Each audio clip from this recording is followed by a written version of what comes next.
Declaration of Human Rights and other protocols calling for universal access to education, good quality health care, food, rights of people with disabilities, women and children, as well as creating adequate opportunities for our youth population. Let me reassure you, Mr. President, of my country's full support, commitment, and cooperation in enabling you to fulfill your mandate during this 76th session of the United Nations General Assembly. I thank you for your attention.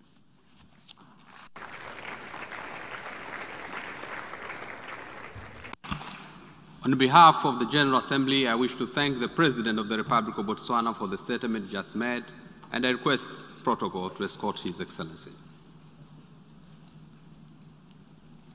I now give the floor to the distinguished representative of Cuba to introduce an address by the head of state.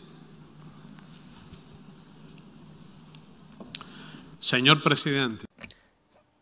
President, I have the honor of introducing the statement, a pre-recorded statement of the President of the Republic of Cuba, Miguel Díaz-Canel Bermúdez. Señor Secretario General. Secretary General, Mr. President, we are living in uncertain times under the devastating impact of a pandemic which has sharpened the structural inequalities as well as global crisis. The role of multilateralism and of the United Nations are increasingly important, and international cooperation has been inadequate. The application of neoliberal formulas during decades has reduced the abilities of states to address the needs of their population. The most vulnerable have remained without protection, while the richest nations, the elites, and pharmaceutical transnationals are increasing their profits. Combining efforts and determination for the good of humankind is not only urgent today, it's also morally crucial. More than 4.5 million people have died as a result of the pandemic, which has worsened living conditions on the planet. Its consequences and impact throughout all of our societies are incalculable, but already we know that they will not be short-lived. We can see this in the report on the Sustainable Development Goals of 2021, while the International Labor Organization says that in 2022 there will be in the world 205 million unemployed persons. It's clear to all we have already seriously undermined the objective for sustainable development to eradicate poverty for 2030, a time when it is projected that the global poverty rate will be 7%, around 600 million people. In this bleak context, COVID-19 vaccines are the only hope. More than 5 billion doses have already been administered throughout the world by August 2021. However, more than 80% of those were applied in middle-income or high-income countries, and their populations represent much less than a half of the total population of the planet. Hundreds of millions of people in low-income countries are still awaiting for their first dose, and they don't even know when they will receive it. While this is happening, it is inconceivable that in 2020, a global military expenditure was almost $2 trillion. How many lives would have been saved if those resources had been devoted to health or to the production and distribution of vaccines? The possible responses to this question involves a paradigm shift and to transform a deeply unequal and anti-democratic international order, which places selfishness and petty interests of a minority before the legitimate aspirations of millions of human beings. We will never tire of repeating that we must put an end to this waste and irrational capitalist consumption and production patterns, to environmental degradation, and to the factors that cause climate change, which threaten the existence of the human species. Our effort must be collective, but developed countries have the moral obligation to assume the greatest responsibility because they're the ones who caused the current situation and they have the resources to correct it. We have to fight so that solidarity, cooperation, and mutual respect will prevail if we want to provide an effective response to the needs and yearnings of all of those peoples and to preserve what is most valuable, human life and human dignity. Our peoples have the right to live in peace and security, to development, to well-being and to social justice.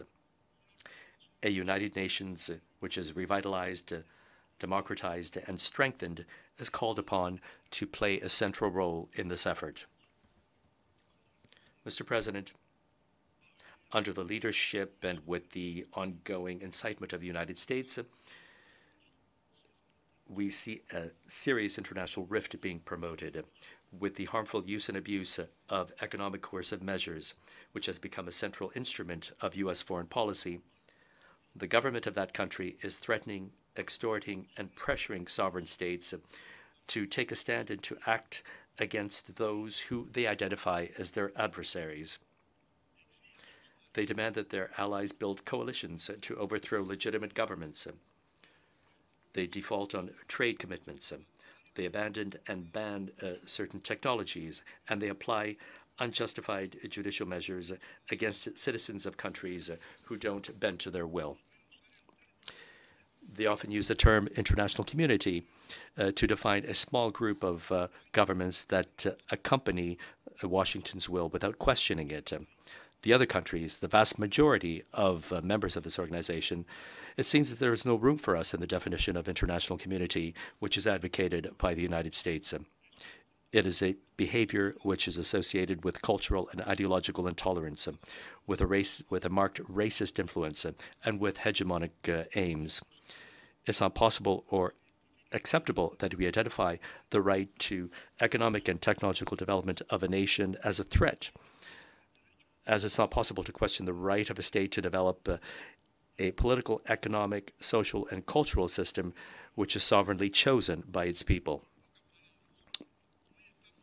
In other words, we are seeing today unacceptable political practices in the international context that go against the universal commitment to defend the United Nations Charter, including the sovereign right to self-determination.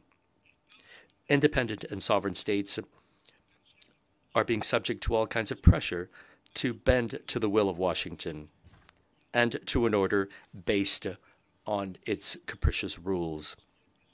Mr. President, for more than 60 years, the government of the United States has not refrained for 1 minute in its attacks against Cuba.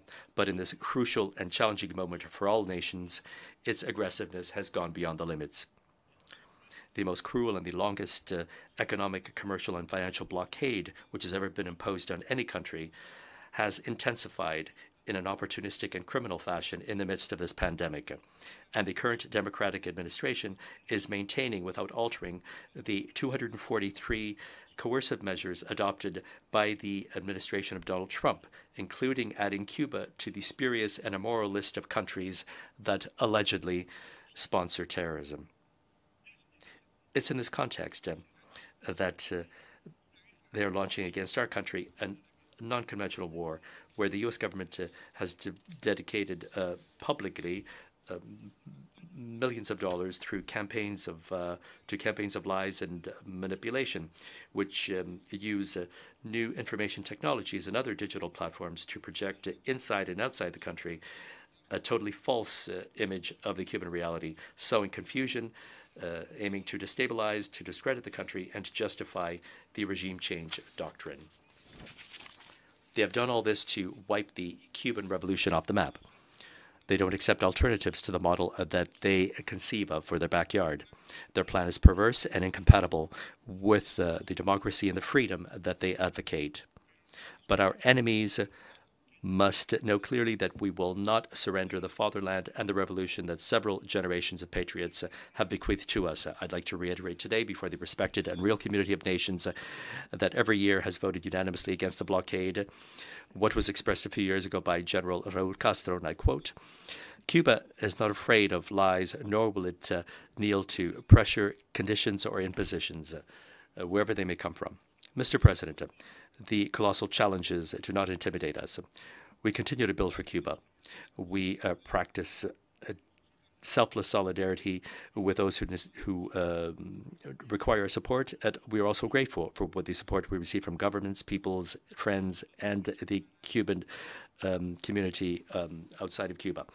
I would like to thank all of those for their support at the situation, people who extol the values of humankind and unconditional international cooperation. At the same time, in response to the requests received and guided by our vocation of solidarity and humanism, Cuba has sent 4,900 assistants organized in 57 medical brigades to 40 countries and territories affected by COVID-19. Those dedicated healthcare workers have not relented 1 minute in their fight against the pandemic inside and outside of Cuba. They're the same ones who took to the streets to help the patient people after the devastating earthquake just a few weeks ago, those who travel from a remote place to a Cuban province without stopping to deliver their expertise and their knowledge in their mission to save lives. They're more than daily heroes, the pride of our nation and symbol of our vocation for justice. Dozens of public figures and thousands of people have signed their candidacy for the Nobel Peace Prize. Likewise, we are proud of the scientific Cuban community who, in the midst of great shortcomings, have present the embodiment of the idea of the Commander-in-Chief who asserted that the future of our homeland must necessarily be a future of men and women of science. Thanks to the support of our men and women of science and healthcare workers, during the first 10 days of this month, more than 15.8 million doses of the Abdala Soberana 02 and Soberana Plus vaccines have been administered, and 37.8% of the Cuban population is fully vaccinated. We expect to achieve full immunization by the end of 2021, which will make it possible for us to advance in the struggle against the new outbreak of the pandemic. Mr. President, we ratify our aspiration to achieve full independence of our America and to be a socially and economically integrated Latin American and Caribbean nation, capable of living up to the commitment established in the Proclamation of Latin America and the Caribbean as a zone of peace in the face of attempts to reimpose the Monroe Doctrine and the neocolonial domination. We are opposed to every attempt to destabilize and to subvert the constitutional order and the civic and military unity and destroy the work that was initiated by Commander Hugo Chavez Frias and continued by President Nicolas Maduro Moros in favor of the Venezuelan people. We reiterate that the Bolivarian Republic of Venezuela will always be able to count on Cuba's solidarity. We reaffirm our firm support to the brotherly people of Nicaragua and its National Reconciliation and Unity Government, led by Commander Daniel Ortega, who are courageously and proudly defending the achievements attained against the threats and interventionist actions of the U.S. government. We support the Caribbean nation's claim for fair reparations for the horrors caused by slavery and the slave trade. We likewise support the right to a just, special, and differentiated treatment, which is crucial to meet the challenges resulting from climate change, natural disasters, the unjust international financial system, and the difficult conditions imposed by the COVID-19 pandemic. We reaffirm that the brotherly people of Puerto Rico should be free and independent after more than a century of submission to colonial domination. We stand in solidarity with the Republic of Argentina in its just claim for its sovereign rights over the Malvinas, the South Georgia and South Sandwich Islands, and the surrounding maritime areas. We reiterate our commitment to peace in Colombia.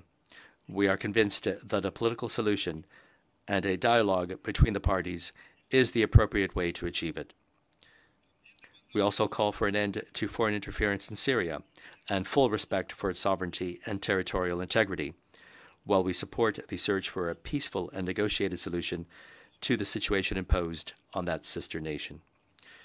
We call for a just, comprehensive, all-encompassing and lasting solution to the Middle East conflict, which includes the end of the Israeli occupation of the usurped Palestinian territories and the exercise of the inalienable right of the Palestinian people to build its own state within the pre-1967 borders and with East Jerusalem as its capital. We condemn the unilateral coercive measures imposed against the Islamic Republic of Iran. We reaffirm our unswerving solidarity with the Saharan people. We strongly condemned the unilateral and unjust sanctions against the Democratic People's Republic of Korea. We reiterate our unwavering support to the One China principle and oppose any attempt to harm the sovereignty and territorial integrity of the People's Republic of China, as well as any interference in its internal affairs. We reject the attempts to expand NATO's presence up to the Russian borders. The interference in Russia's affairs with regard to its sovereignty and the imposition of unilateral and unjust. We reiterate our solidarity with President Alexander Lukashenko and the brotherly people of Belarus. The United Nations cannot ignore the lessons learned in Afghanistan. It took 2 decades of occupation, a toll of thousands of deaths, 10 million displaced, and billions of dollars in costs. It became obvious that wherever the United States intervenes, instability, death, and hardship increase, leaving behind long-lasting scars. Mr. President, we reaffirm Cuba's determination to continue speaking the truth in a transparent fashion, however much this might be upsetting to some, defending the principles and values we believe in, supporting the world. Thank you very much. Address by His Excellency João Manuel Gonzalez Lourenço, President of the Republic of Angola. I request the protocol to escort His Excellency.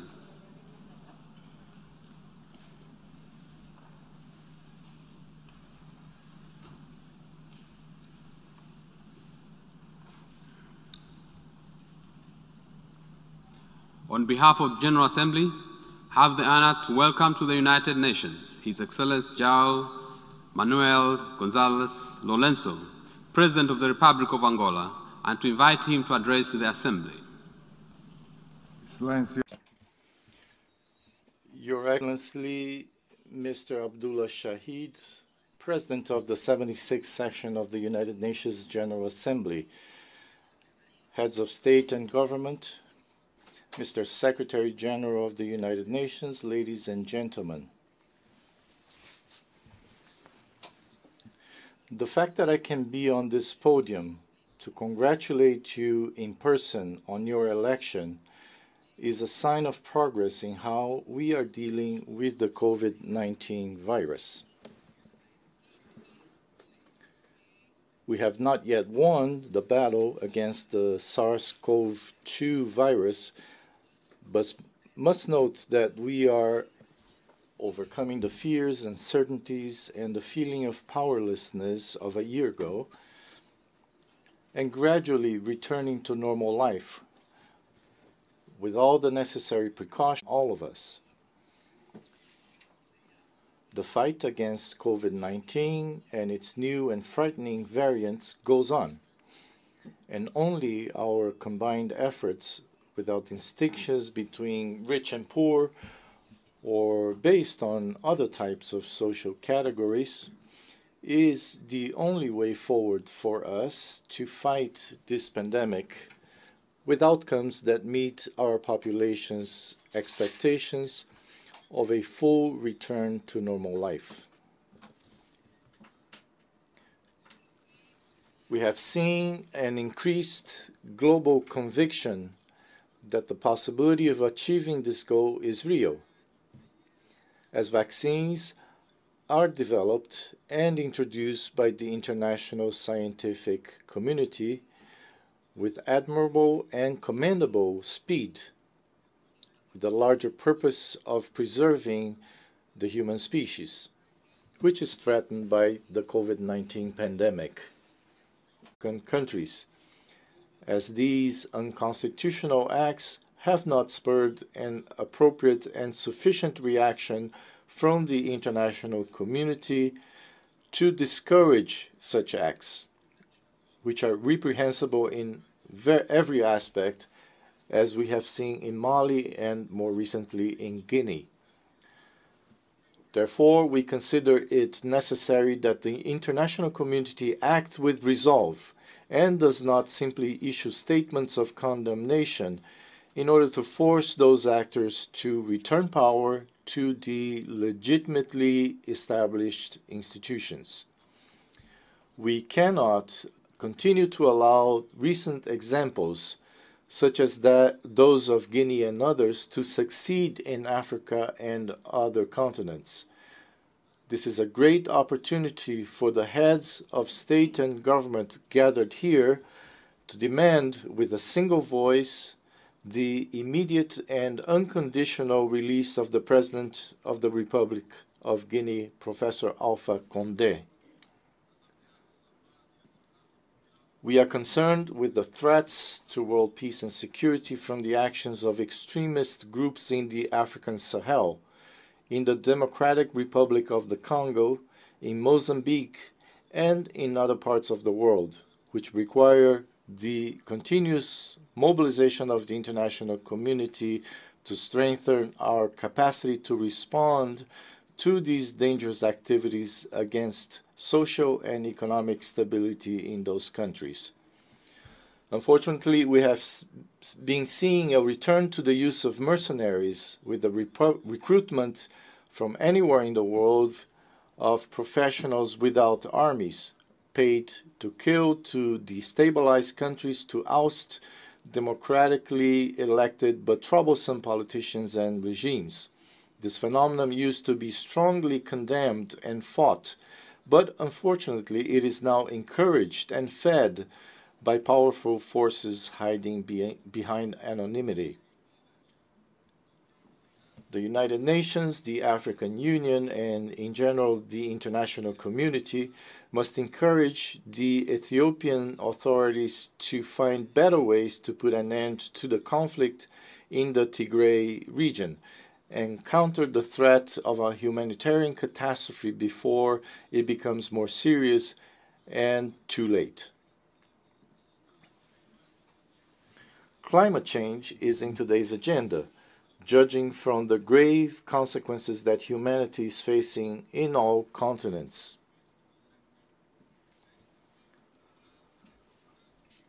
The frequency and ferocity of hurricanes, floods, forest fires, landslides, volcano eruptions, and earthquakes that devastate entire cities and population centers in rural areas, sometimes with a significant toll of deaths, should draw everyone's attention from governments, non-governmental organizations, the academy, scientists, civil society, to the need for concerted efforts to protect planet Earth, our common home, which has been giving us increasingly clear signals that she is not happy with how we treat her and is defending herself in the most violent manner possible.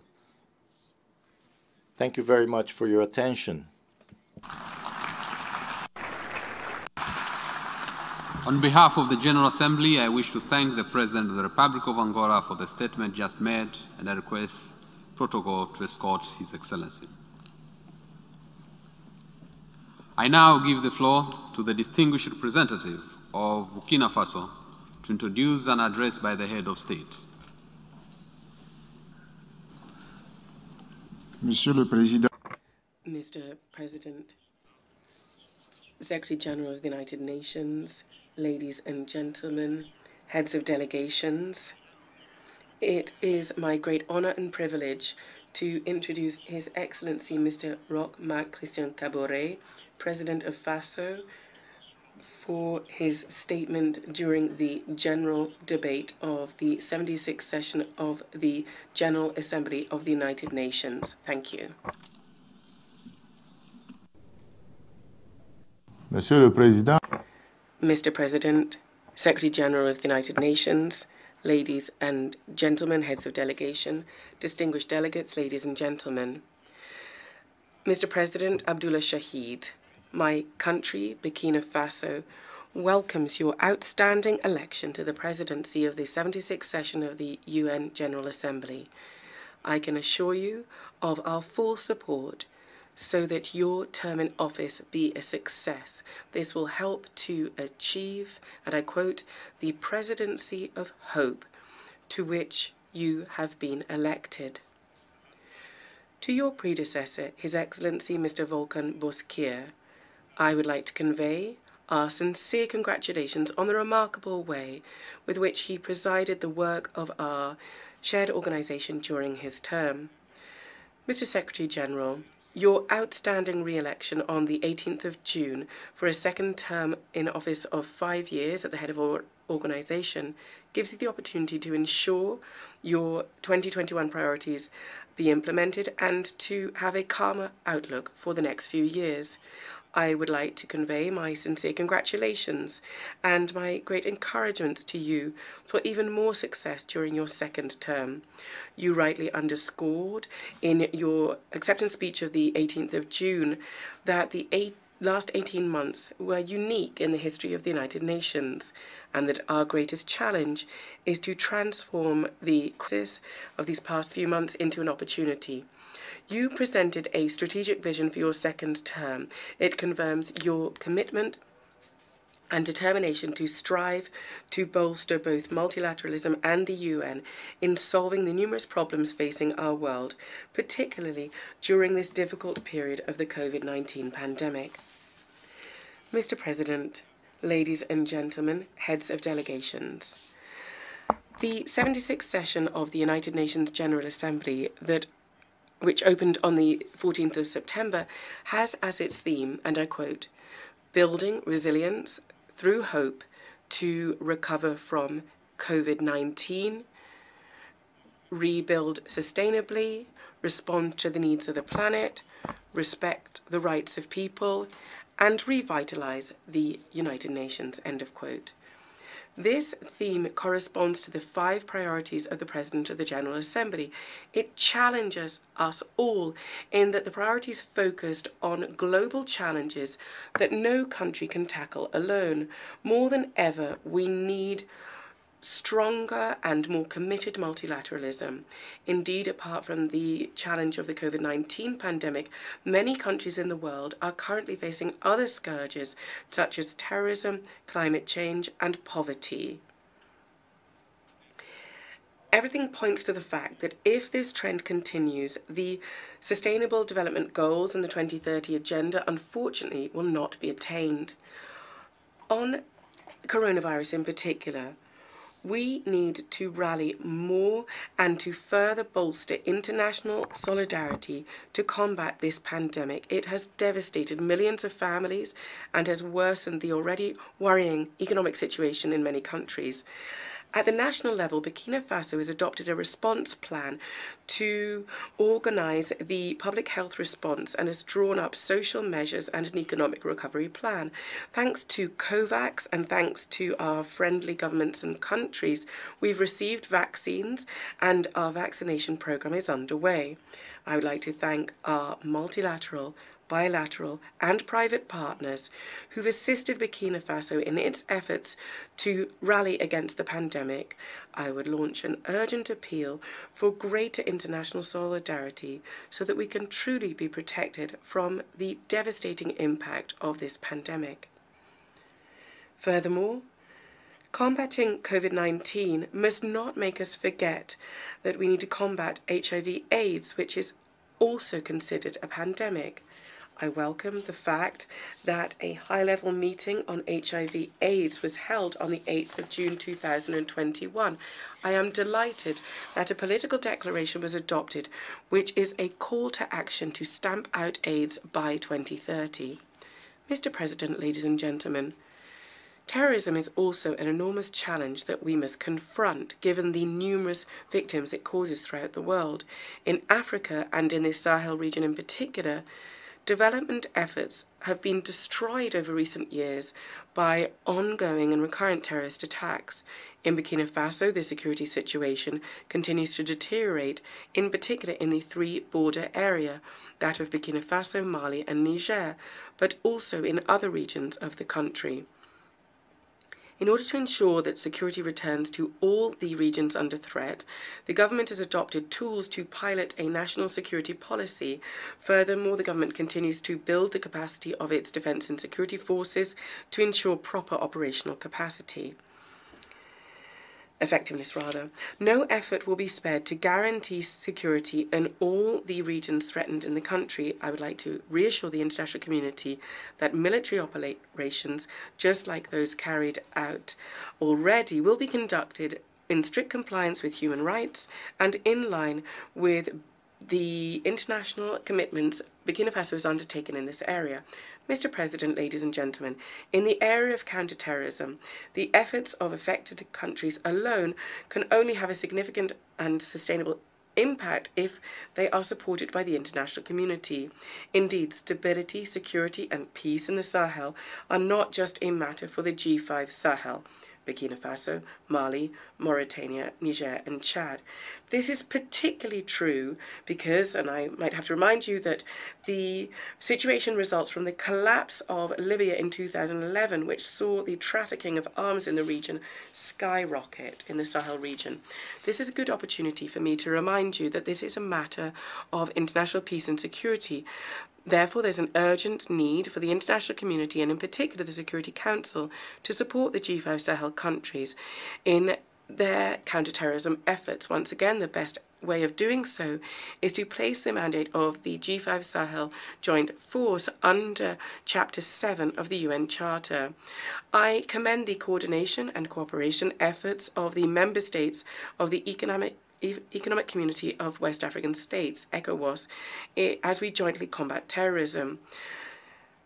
The 59th session of the Conference of Heads of State appointed Mr. Mahamadou Issoufou, former President of the Republic of Niger, and Mr. Nana Addo Dankwa Akufo-Addo, President of the Republic of Ghana, as champions to mobilize resources for the 2020-2024 plans of action to eradicate terrorism in the region. This is a good sign, and it constitutes a major part of ECOWAS's commitment here. I would also like to recognize and commend the multiform assistance provided by all bilateral and multilateral partners, the European Union, the United Nations, and many others in this fight. I would like to reiterate our gratitude to the Secretary General of the United Nations for his personal commitment to the Sahel. Mr. President, ladies and gentlemen, following on from the 2016-2020 period, Burkina Faso is now implementing a new development framework, the National Economic and Social Development Plan, the PNDES 2021-2025, and it focuses on the following. Firstly, building peace, security, and social cohesion, and promoting national reconciliation. Secondly, furthering institutional reform and modernizing the civil service. Thirdly, building on the emerging trend to transform production within the national economy. Fourthly, building on human development and cohesion. The implementation of the PNDES-2, the National Development Plan, will require 19,000 billion CFA francs, so that's about 34 billion US dollars, which is 63% of which will be provided by the national budget. I'd like to take this opportunity of speaking from this rostrum to thank all our technical, financial, bilateral, multilateral, and private partners who've accompanied us in implementing the PNDES-1, and they've assisted us in drafting our national framework. I'd like to express to them in advance the gratitude of the Burkina Faso people for the support that they will not fail to lend us in mobilizing necessary resources to implement our National Economic and Social Development Plan 2021-2025. Mr. President, ladies and gentlemen, as regards climate change, the increasing frequency of extreme weather events with the terrible impact that they have challenges us to grasp the urgent need for robust and concerted action. This climate emergency was confirmed by the recent report of the International Panel on Climate Change. The report underscores the accelerated pace of climate change and unequivocally places blame on human action. In Burkina Faso, we believe that 34% of our land has been degraded not just because of the actions of mankind, but also because of drought and endemic floods. Competition to access scarce natural resources harms peaceful coexistence and leads to greater instability. Burkina Faso ratified the Paris Agreement on climate. It was one of the first countries to submit our nationally determined contributions in 2015 during the adoption of this agreement. The nationally determined contributions, the NDCs of Burkina Faso, are based on mitigation and adaptation measures. The NDCs covered areas such as agriculture, water and forest, and land use. Given that we have no planet B, all countries, big or small, developed or developing, need to contribute to save our planet, to make our world a better place where both current and future generations can live. 5 years after the adoption of the Paris Agreement, COP26, planned for November in Glasgow in Scotland, will be an important time to evaluate our joint commitments and our global attempts to combat the climate crisis.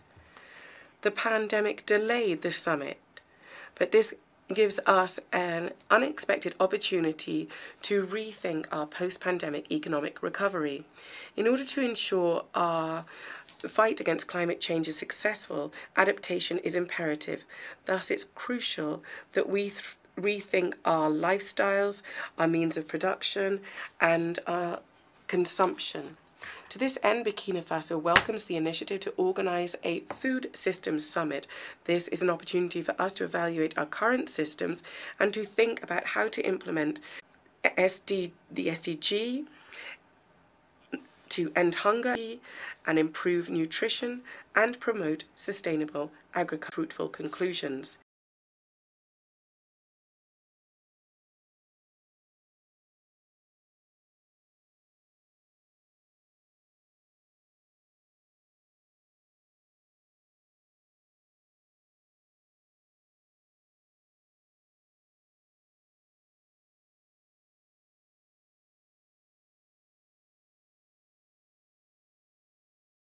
Failed to maintain its commitment to serve peace through the United Nations theatres of operations. I'd like to take this opportunity to say that I'm delighted with the consensus that we've seen this year regarding the smooth running of the 11 peacekeeping operations. Mr. President, ladies and gentlemen, as I mentioned earlier, the situation in Libya warrants particular attention from the international community. This is because a solution to the Libyan conflict would indubitably contribute to stability and security in the Sahel region. I would like to take this opportunity to express the fact that the Burkina people stand in solidarity with our brethren Libyan people whose suffering has gone on too long. Regarding Western Sahara, Burkina Faso would like to reaffirm its support for the political process underway, conducted under the auspices of the UN Secretary-General. This seeks to attain a political, realistic, pragmatic, lasting and compromise-based solution to this regional dispute. This was recommended by the 17 Security Council resolutions since 2007. Given the notable progress made during the 2 roundtables in Geneva that brought together Algeria, Morocco, Mauritania and Polisario, Burkina Faso would encourage the participants to maintain their commitment in the process in a spirit of realism and compromise. In the Middle East, the Israeli-Palestinian conflict remains a real challenge for the international community.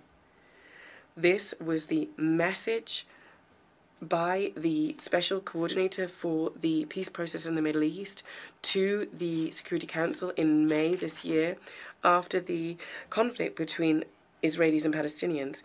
He called for the establishment of a political outlook that would enable the parties to resume constructive negotiations, because the absence of these political prospects is killing hope. He is therefore urging for a resumption of negotiations. Regarding the economic, trade and financial blockade imposed by the US on Cuba for the past 60 years, the General Assembly broadly rejected this on the 23rd of June. This resolution, which adds to the 29 other resolutions adopted since 1992, underscores the need to bring an end to this embargo. The consequences of the socio-economic and public health consequences of which are already disastrous, have been worsened by the COVID-19 pandemic. Burkina Faso commends the resilience of the Cuban people. We strongly call for the lifting of the embargo for the well-being of the Cuban people. Mr. President, ladies and gentlemen, on the 16th of June, the General Assembly adopted by consensus the oral decision of the President on continuing at the next session and in informal plenary the intergovernmental negotiations on Security Council reform. It drew from meetings during the session and the document called Elements Paper on Convergence and Divergence, drafted by the co-chairs. It drew from the positions and proposals of member states as well, contained in the 2015 framework document. A historic consensus has emerged around a basic document, and this is an important step in the right direction. Burkina Faso welcomes the fact that most delegations have joined with the Common African Position. We would like to take this opportunity to reiterate our support for this position as reflected in the Esel-Wini Consensus and the CERT Declaration.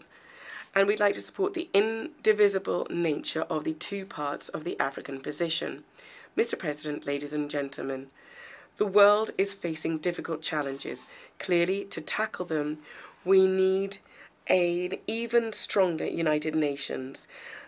We need bolstered multilateralism and an international community that is more committed than ever. So let us all work to strive for unity of action.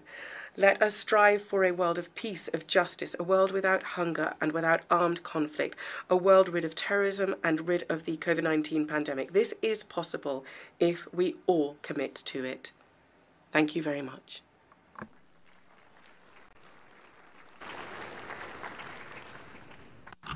On behalf of General Assembly, I wish to thank the President of FASO and the President of the Council of Ministers of Burkina Faso for the statement just made. The Assembly will hear an address by His Excellency Laurentino Cortizo Cohen, President of the Republic of Panama. I request protocol to escort His Excellency.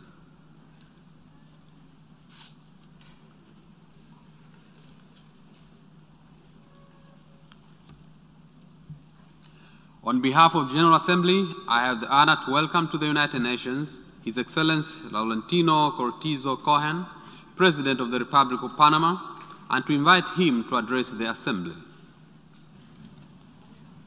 Su Excelencia, Excellency Abdullah Shahid, President of the 76th Session of the United Nations General Assembly.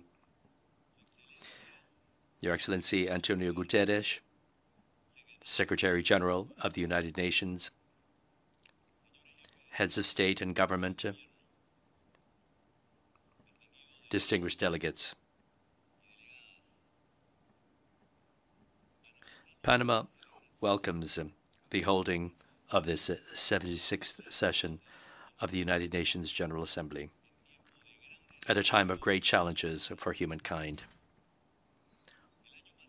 Last year, during my statement to the General Assembly, I mentioned that the route towards the building of a different world in the post-pandemic era meant anticipating actions which would make it possible to lay the basis for deep-rooted structural changes. Heads of state and government. The pandemic has struck all of us equally, and its passage has revealed most bluntly the deep-rooted inequalities of our societies, at the regional, but also at the global level. In the light of this reality, we can opt for an alternative which would lead us to division, conflict, and indifference. Or we could take a path leading us to unity and solidarity. The pandemic has highlighted that in today's interconnected world, the only path to survival, to the survival of humankind, must be guided by solidarity. Our decisions today matter. I repeat, our decisions today matter. They will have good consequences or bad consequences today, tomorrow, and in the long term. Ladies and gentlemen, Panama has opted to build a future which is sustainable and inclusive. Although, even in the midst of a pandemic, we are calling for a national dialogue with a view to take wise decisions which would last longer than the term of a single government. This dialogue, which we have called the Bicentennial Pact, Closing Gaps, this dialogue was built through broad consultation with the support of the United Nations, acknowledging that all citizens must make proposals and make contributions to lay the basis for a Panama which is more just, more inclusive, and more united. With respect to the Bicentennial Pact, the High Commissioner for Human Rights of the United Nations, Michelle Bachelet, stated the following, and I quote, "What they're doing in Panama can be considered an example for many other nations. You have in your hands a great opportunity." Ladies and gentlemen, the pandemic has imposed monumental challenges on the nations of the world. One of those challenges is vaccinations. And in the case of Panama, our country acted with foresight, and we were able to procure sufficient, safe, and effective vaccines for our entire population. Thanks to that, we are only weeks away from achieving collective immunity. However, the goal cannot be that some countries reach herd immunity, when the objective must be that we all reach global immunity. Another major challenge that our region faces is delivering the necessary aid to our population in the midst of these very difficult circumstances brought about by the pandemic, thus contributing to maintaining living conditions and social peace. Since the start of the pandemic, our government has prioritized the delivery of food and basic inputs to those who have lost their sources of income, especially among the most vulnerable sectors of the population. And for that, we coordinated a plan with two initiatives. One of them involves transferring funds to those most affected through digital vouchers, and the other involved distributing packages of food and inputs to those who live in the difficult-to-reach areas. This plan, which has been in effect since March 2020, has evolved following the course of the pandemic. And in the new stage, its recipients must choose between offering a social community service or obtaining job training through courses which are offered by the government. Now it's a social relief plan with shared responsibility. The program's effectiveness was acknowledged by the Organization of American States, the OAS, and the Inter-American Development Bank. Furthermore, according to the Economic Commission for Latin America and the Caribbean, CEPAL, Panama is one of the 2 countries of Latin America which managed to reduce extreme poverty indices in 2020 during the pandemic. Ladies and gentlemen, another challenge which we are facing and which many nations are facing is irregular migration, a historic and ongoing phenomenon to which we cannot remain indifferent. So far in 2021, more than 80,000 irregular migrants have crossed Panamanian territory, and this figure is growing exponentially. To understand the seriousness of the situation, Panama went from receiving 800 migrants in January of this year to receiving 30,000 migrants last month. The majority of these migrants come from the Caribbean and Africa, and they have crossed several countries in difficult conditions. Our country, in a responsible fashion and respectful of human rights, has treated these migrants with dignity, and we offer them, for the first time in their crossing, temporary shelter, medical assistance, and food. And we have devoted a large part of our limited resources to these tasks. As I say, a large part of our limited resources to these tasks. Panama is doing its part, and now we call upon the international community to make a joint effort as swiftly as possible with coordinated strategies and resources, and I repeat, resources, to anticipate a regional humanitarian crisis of grave proportions. This is all of our responsibility, and I repeat, is the responsibility of all of us. And it must happen now. I've heard many speeches with many profound statements, but we have to go from speeches to concrete action. Ladies and gentlemen,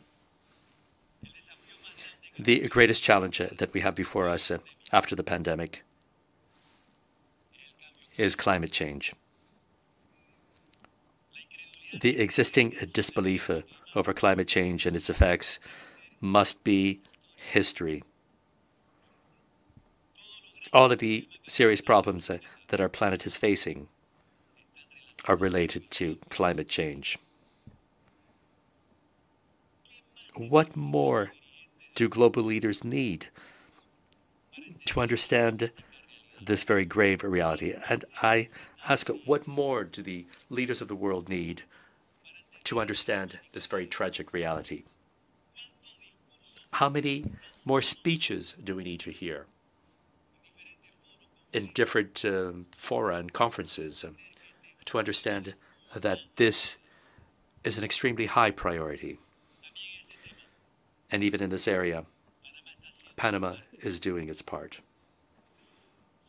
We are one of the 3 countries of the world classified as being carbon negative. I repeat, we are one of the 3 countries in the world which is carbon neutral. In Panama, the country with the best maritime and air connections in Latin America and the Caribbean. In this country, this transit country with a logistical vocation, we have understood that what is good for the planet is good for the economy. And it's good for each and every one of our countries. Panamanians have assumed the responsibility of being blessed with one of the greatest biodiversities in the world. Panama is a global blue leader, complying with the 30x30 initiative to protect 30% of our oceans, a goal which we have achieved 9 years before the date set for 2030. Ladies and gentlemen, Panama is proposing to be once again a bridge to bring nations closer together, to seek common solutions to problems, common and concrete solutions to the problems we are facing, and to tackle regional and global through broad and honest dialogue, focusing the international effort in providing the necessary vaccines to all of the countries, and I repeat, to all of the countries, to save lives, to preserve health, and to lead us all as swiftly as possible to a global economic recovery. For all of these challenges, the future is now. Let's make no mistake about it. For all of these major challenges, the future is now. Enough with philosophy. Enough with words. Enough with our promises. The time has come for truth. The time has come for action. Panama is doing its part. Thank you very much.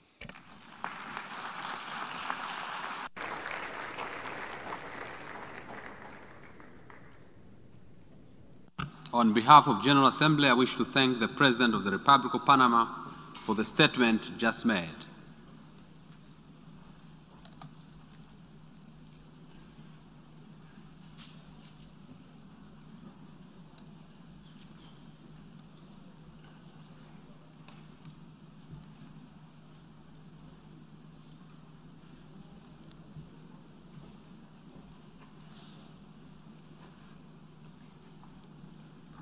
We'll hear an address by His Excellency Milo Đukanović, President of Montenegro. I request protocol to escort His Excellency.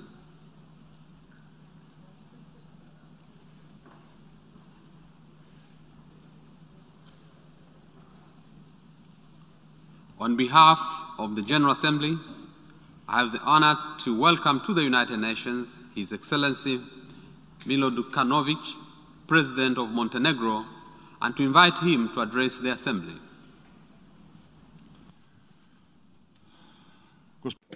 Mr.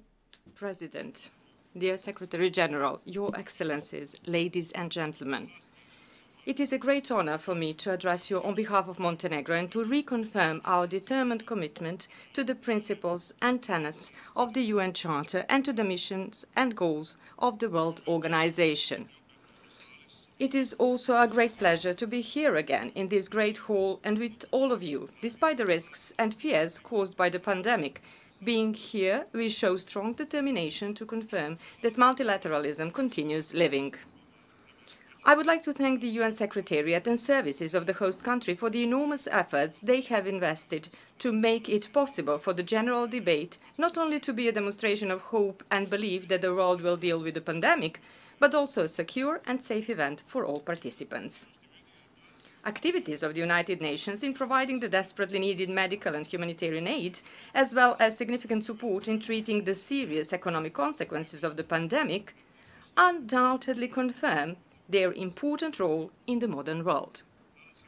Today, more than ever, it is clear that we can successfully respond to global challenges only if we act on a global level, by a concerted and coordinated action of all of us.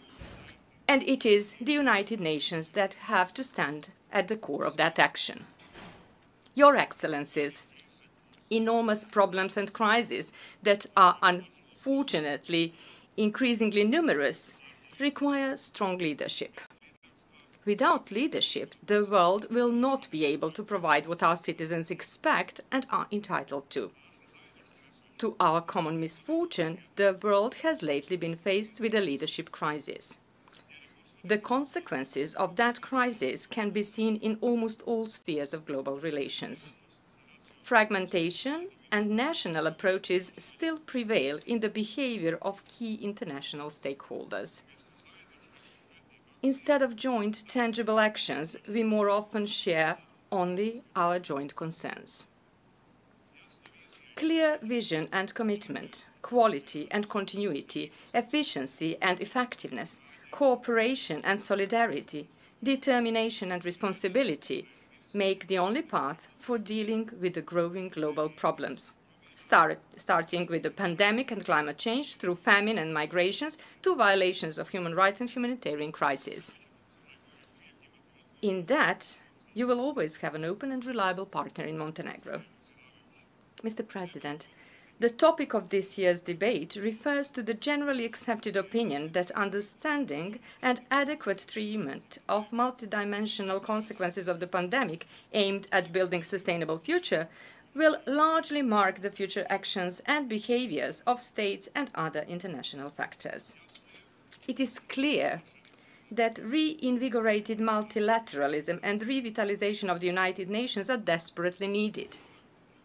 One step towards that goal is the initiative of the Secretary-General to respond to emergencies in health and to social and economic aftermath of the pandemic by establishing the COVID-19 Response and Recovery Fund and UN Global Humanitarian Response Plan. We warmly welcome that initiative. Our response must be solidary and equally accessible. COVID-19 pandemic is the most serious crisis in the establishment of the World Organization. However, by mature and more responsible approach, we can learn lessons from every crisis. This time, the lesson is a loud warning of how important it is to stand together and to ensure international solidarity in seeking for global solutions. It seems that the world is at a crossroad. We can either choose further isolationism and erosion of trust, tolerating the increase of xenophobia, nationalism, and right-wing ideas, ignoring the alarming warnings about the state of the environment, and silently accepting increase of inequality in all the fields. Or we can make a breakthrough towards a more secure and better future for all and take the path of the common agenda for people, for the planet, for prosperity and for peace, as the Secretary-General Guterres said. It would mean opting for the future that will be based on the highest values of equality and justice, responsibility and solidarity, and not on the retrograde ideologies, selfishness and cheap populism. I am sure that we mustn't have any dilemma in the process of choosing between these options. We, the leaders and our citizens, have a unique opportunity to use the current crisis as a momentum to build a greener, more just and more sustainable world. That mission will require efficient and strengthened multilateralism with a rhetoric that withdraws, giving room for deeds. To overcome the existing geostrategic divisions and dysfunctional international relations, we will need a new worldview within our states and a renewed global agreement between the states. Post-pandemic recovery and revitalized multilateralism must be based on fair globalization, respect for human rights and dignity of all, environment protection and responsible attitude to nature, and results that will be measured by humane parameters and not only by economic ones. We should not strive for peace, which would be nothing else but a mere absence of war, and we should not strive for development only for the sake of profits. We should strive for peace and progress that will be built on achieving the highest democratic standards and quality of life for all. equally for current and future generations. The process of strengthening multilateral approach should come together with our work on the strengthening of cooperation in the digital sphere, particularly now when we are witnessing the influence of technology on the post-crisis recovery and implementation of the Sustainable Development Goals. Montenegro will continue supporting all the efforts invested in the implementation of the reform agenda within the developmental and managerial structures, as well as structures for preserving peace and stability and implementation of the 2030 Agenda. We are convinced that functioning of the World Organization can be made more efficient and more flexible only through necessary reorganization. Mr. President, supporting the initiative of the Secretary-General Guterres, Action for Peacekeeping, Montenegro again demonstrated political commitment to the mandates of peace operations and their efficient activities, particularly in the field of protection of civilians. We remain determined to contribute within our capacities to preservation and enhancement of international peace and security and to extend our participation in UN humanitarian and peacekeeping missions. Due to the obvious deterioration of the overall international security atmosphere, modernization of armed systems, and as well as due to the collapse of some of the most important strategic instruments in this field, international architecture for disarmament, non-proliferation and control of arms are under a significant pressure. That is something that Montenegro, as a responsible UN NATO member, wants to draw your attention to. Support to implementation and strengthening and further development of multilateral agreements in the field of disarmament, non-proliferation and control of arms must be an imperative for all of us. Montenegro will also continue working on integration of human rights and gender perspective in all aspects of UN work, defending universality of international human rights law and independence of the human rights system. As a candidate with realistic chances to become a member of the Human Rights Council, we will advocate approximation of the agendas and better synergy between Geneva and New York. Only in that way, we will have an opportunity to react timely and prevent mass violations that keep occurring and shocking the world's public on rather frequent occasions. Until we do that, we will keep reacting post festum, almost as a rule. And we will keep spending our resources dominantly on de-escalation and dealing with humanitarian crises instead of on managing and preventing those crises. It is in such a light that we should also observe the obvious deterioration of security and humanitarian situation while we are preparing for a potentially new and stronger wave of migrants that will undoubtedly have regional and global repercussions.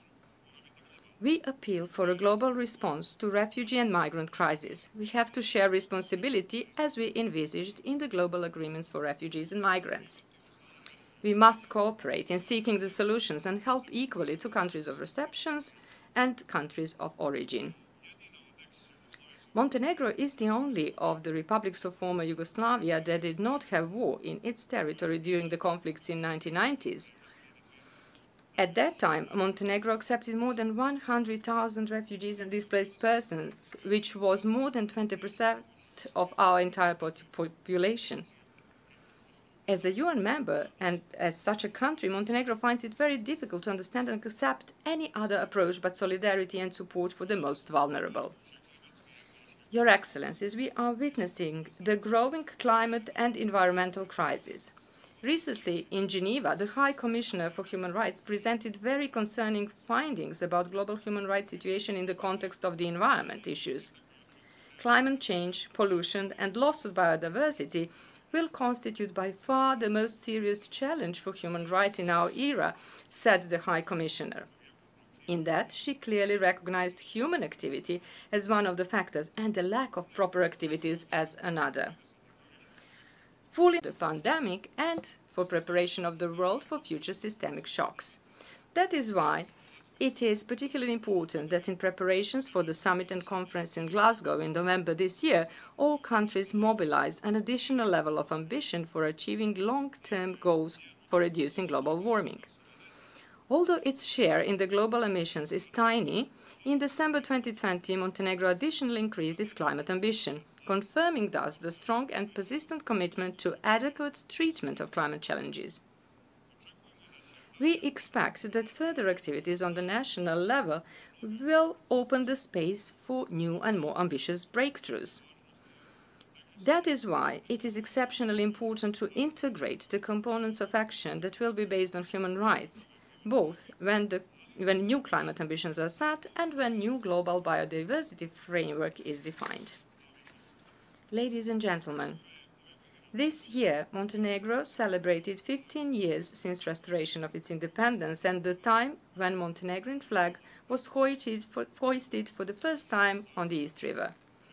Montenegro covered a demanding path from its admission to the UN family, which was the broadest recognition of its restored independence, through its positioning on the main course of UN and our key foreign policy partners, to something that we have now, visibility, recognition, and affirmation that we have today and that by far exceeds the size of our country.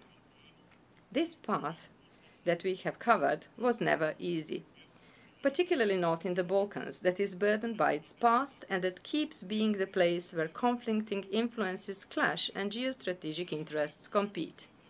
It keeps being an object of concern of various international actors, but not always an object of the needed and timely attention. Your Excellencies, challenges and threats to multi-ethnic democracy in the Balkans have not dwindled. Western Balkans is yet again a battlefield for conflicting geopolitical interests, the consequence of which is slowing down of integration of Western Balkan societies into their natural European setting, which undermines trust and adoption of European values. This confusion does not only lead to a halt and further lagging behind in the development of this European region, but also opens the space for restoration of destructive theories that claim that, due to the fact that it is lagging behind, this region cannot live as a multi-ethnic and multi-confessional community, and that the states in this region cannot be functional. These ideas want to impute the constructed thesis to Bosnia and Herzegovina in particular, but also to smaller countries in the region. They want to make an alibi for restoration of greater state nationalistic projects that in the 1990s led to the war in Western Balkans with almost 150,000 deaths. But our determination to fight these retrograde and dangerous ideas has not wavered, and therefore today from this place Montenegro is warning of the renewed danger that Western Balkans will be destabilized and the horizons of its European prospects reduced. Montenegro has persisted on building a better future for its citizens on the foundations of equality and without discrimination. It has been building relations of trust and cooperation with all its neighbors. It was, as the highest officials of our host country used to say, an oasis of peace in the Balkans in the war years of 1990s. As a contributor to regional security, Montenegro became a member of NATO and it is a leader in the process of European integration.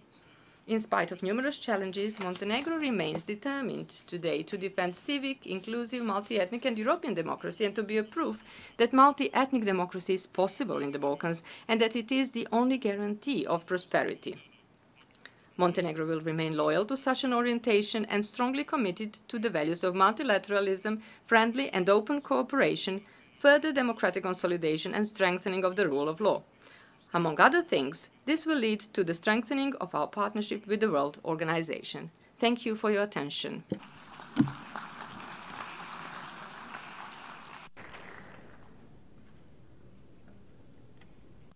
On behalf of the General Assembly, I wish to thank the President of Montenegro for the statement just made, and I request protocol to escort His Excellency.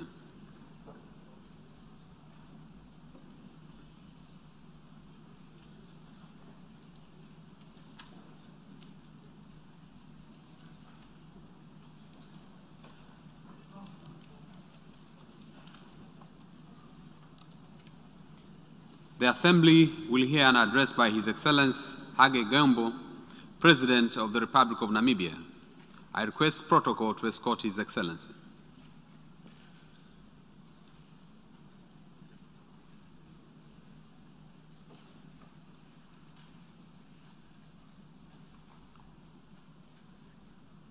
On behalf of General Assembly, I have the honor to welcome to the United Nations His Excellency Hage Geingob, President of the Republic of Namibia, and to invite him to address the Assembly. Thank you, Mr. President. Your Excellencies, ladies and gentlemen, Namibia joins other member states in congratulating you on your election as President of 76th session of United Nations General Assembly, which is convened under the theme, quote, building resilience through hope to recover from COVID, respect the rights of the people, and revitalize the United Nations, unquote. We also wish to commend the Secretary General, His Excellency, while world leaders to act now to solve these problems. Your Excellency, we have heard your clarion call, loud and clear. Mr. President, for the second year in a row, the world finds itself engulfed by the dark cloud of COVID-19 pandemic, which continues to claim thousands of lives daily. However, there is a light at the end of the tunnel. Global efforts to develop vaccines have been a scientific victory and testament to human ingenuity.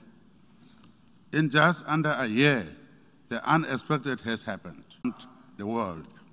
Unfortunately, the global rollout of the vaccines has not been impervious to the scourges of inequality.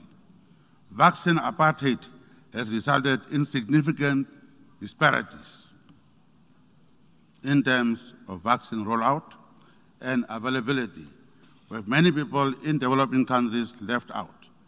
It is a pity that we have a situation where in some countries, citizens are at the stage of receiving booster shots, while in other countries, many are still waiting to receive their first doses of vaccines. Let us bear in mind that, quote unquote, no one is safe unless we are all safe. The COVID-19 has impacted poorer countries more acutely and unevenly. Faced with high levels of debt and no access to finance, developing countries are struggling to mitigate these severe effects of the crisis. Namibia, however, aims to deploy innovative approaches to ensure sustainable economic development in this volatile period of COVID-19 pandemic and climate change. Given our renewable resources such as solar, wind, as well as the ocean, Namibia has decided to prioritize the development of green and blue economies. Furthermore, we are also well positioned through our recent membership to the high-level panel on ocean sustainability to design and champion a sustainable blue economy, which will grow our economic base and leaders who were caught up in a Cold War confusion and therefore one-party states and military coups. Following this period of global conflict in form of a Cold War, resulted in Africa having coups. African leaders have ushered in an era defined by democratic elections and term limits.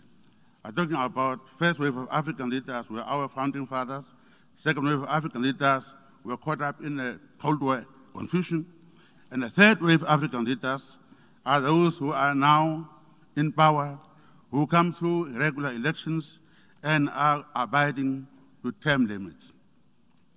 However, recently we had a setback in two countries. But unlike in the past where the other people are going to tell Africans what to do, it was Africans, the ECOWAS and AU, who decided and ostracized them, and demanding that there must be a constitutional order in return. That's now the new Africa that we live in. New Africa which believes in constitutional order. Mr. President, Namibia stands firm in its belief that there is no room for discrimination of any kind in this world. In this regard, we remain committed to the implementation of Durban Declaration and Program of Action, which embodies our firm commitment as an international community to rid the world from the scourges of racism, xenophobia, and related intolerance at national, regional, and international level. The question of Palestine, now into its 73rd year after Nakba, remains unresolved. On this crucial issue, Namibia wishes to amplify the statement by Secretary General Guterres, who explicitly stated that leaders on both sides should resume a meaningful dialogue, recognizing the two-state solution as the only pathway to a just and comprehensive peace. Similarly, it has now been nearly 50 years, and still the people of Western Sahara are waiting for their right to exercise their right to freedom and independence. Namibia welcomes the appointment of His Excellency Alexander Avango as Secretary General as the Special Representative for Western Sahara.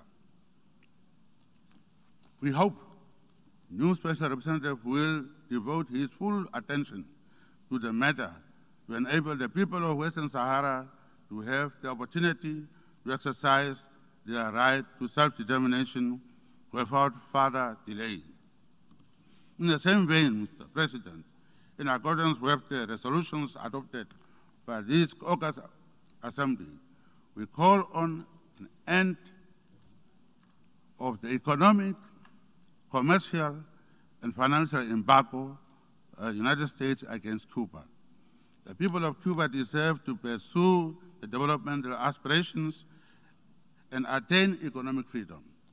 We call on President Biden, who was an invaluable member of President Obama's administration, which sought a rapprochement between Washington and Havana, to rekindle that spirit of respect and peace between USA and Cuba, which President Obama pursued.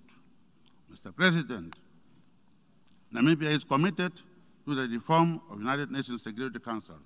As a member of the African Union Committee of 10, we therefore call on all countries to support the reform of the UN Security Council in line with the Suluhu Consensus and SETE Declaration.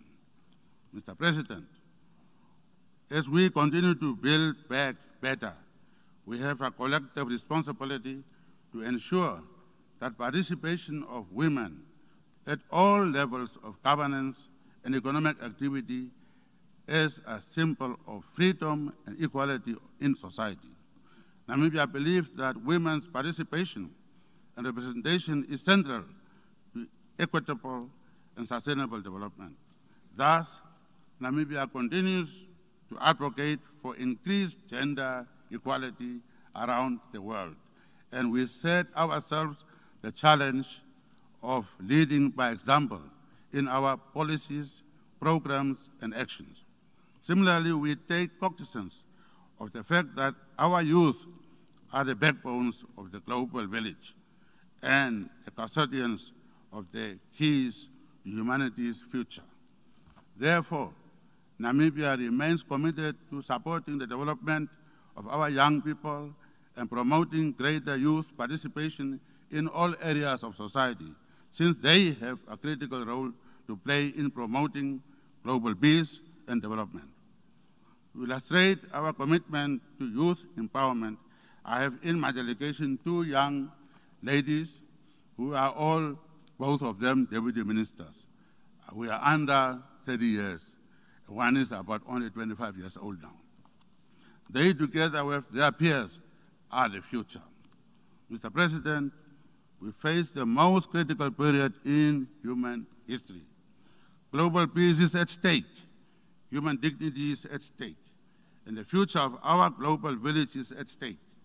As we meet in this global parliament of humanity, we are called upon by the citizens of this world to craft a collective way forward that will ensure that we recover from the devastation of COVID-19 and chart a way forward towards a brighter future. The task may seem daunting. Through unity of purpose, will prevail. For where there is unity, there is hope to overcome COVID-19. Where there is unity, people can return to rebuilding sustainably. Where there is unity, we can respond to the needs of the planet and respect the rights of all people. Indeed, through unity, we'll revitalize the United Nations and reaffirm faith in the fundamental human rights, dignity, and worth of each and every human being on this planet. I say always, one Namibia, one nation. And I say one Africa, one continent. And I say one world, one universe. Thank you very much.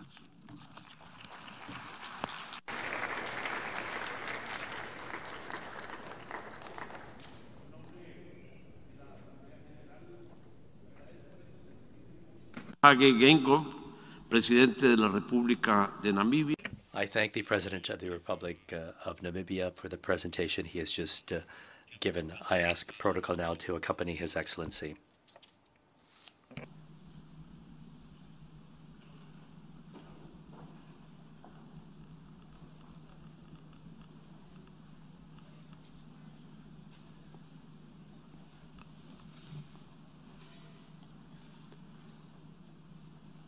Seguidamente. And now, the Assembly will hear an address by His Excellency Stevo Penderovsky, President of the Republic of North Macedonia. On behalf of the General Assembly, I request protocol to escort His Excellency.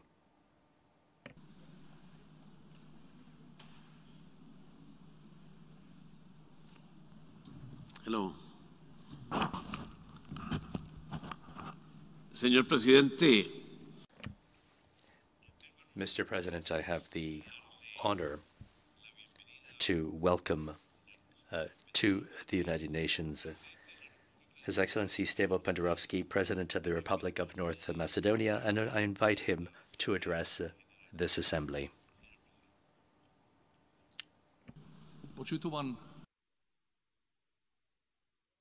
Distinguished President of the United Nations General Assembly, distinguished Secretary General of the United Nations, esteemed Excellencies, ladies and gentlemen, I am especially honored and privileged to address this imminent gathering for the first time on behalf of the Republic of North Macedonia.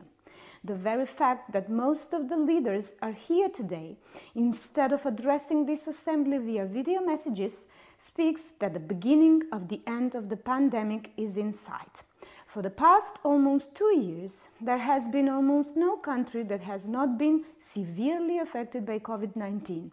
Faced with an unprecedented plight, humanity came together and mobilized all its capacity in order to mitigate the consequences of the pandemic and to prepare for the post-COVID era.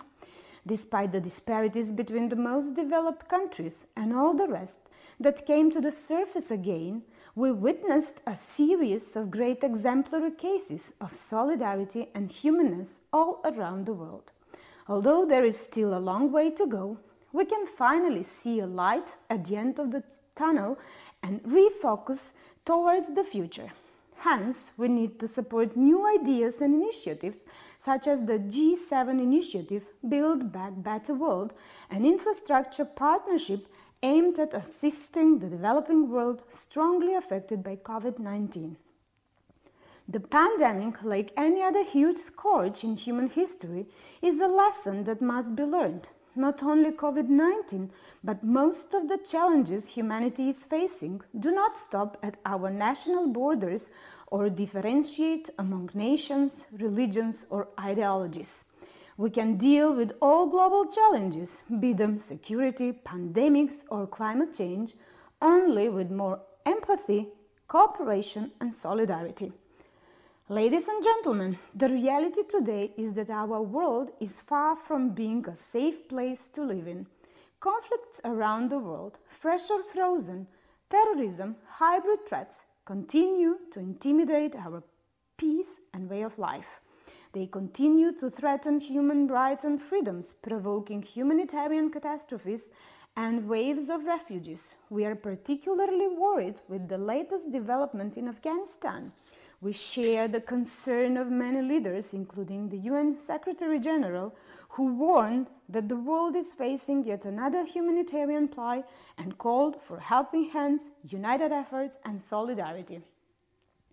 Guided by the sense of moral obligation, as well as solidarity, my country, North Macedonia, immediately announced its readiness to host a considerable number of Afghan refugees, particularly the most vulnerable categories and the people who have worked for the United Nations agencies in that country for many years. For hundreds of them, safe haven has already been provided and conditions for a dignified life. A baby was born in the local hospital immediately after the first plane with Afghan refugees landed at the Skopje airport, a symbolic sparkle of hope and a proof that life indeed prevails. We stand ready to contribute to the efforts of the international community in order to ensure a better life for those people affected by the military chaos and destruction. The new development in Afghanistan only accentuated the existing threats of terrorism and violent extremism. We must continue to work together and with a multidimensional approach address the root causes of terrorism. We should reinforce our efforts nationally, regionally, and under the UN roof in search of solutions and mechanisms to fight this evil.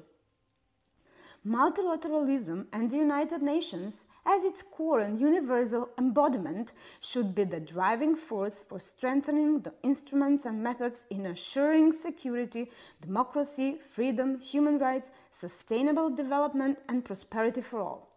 We must reinvigorate the effective and inclusive multilateralism that gives the sense of joint participation in shaping our destiny.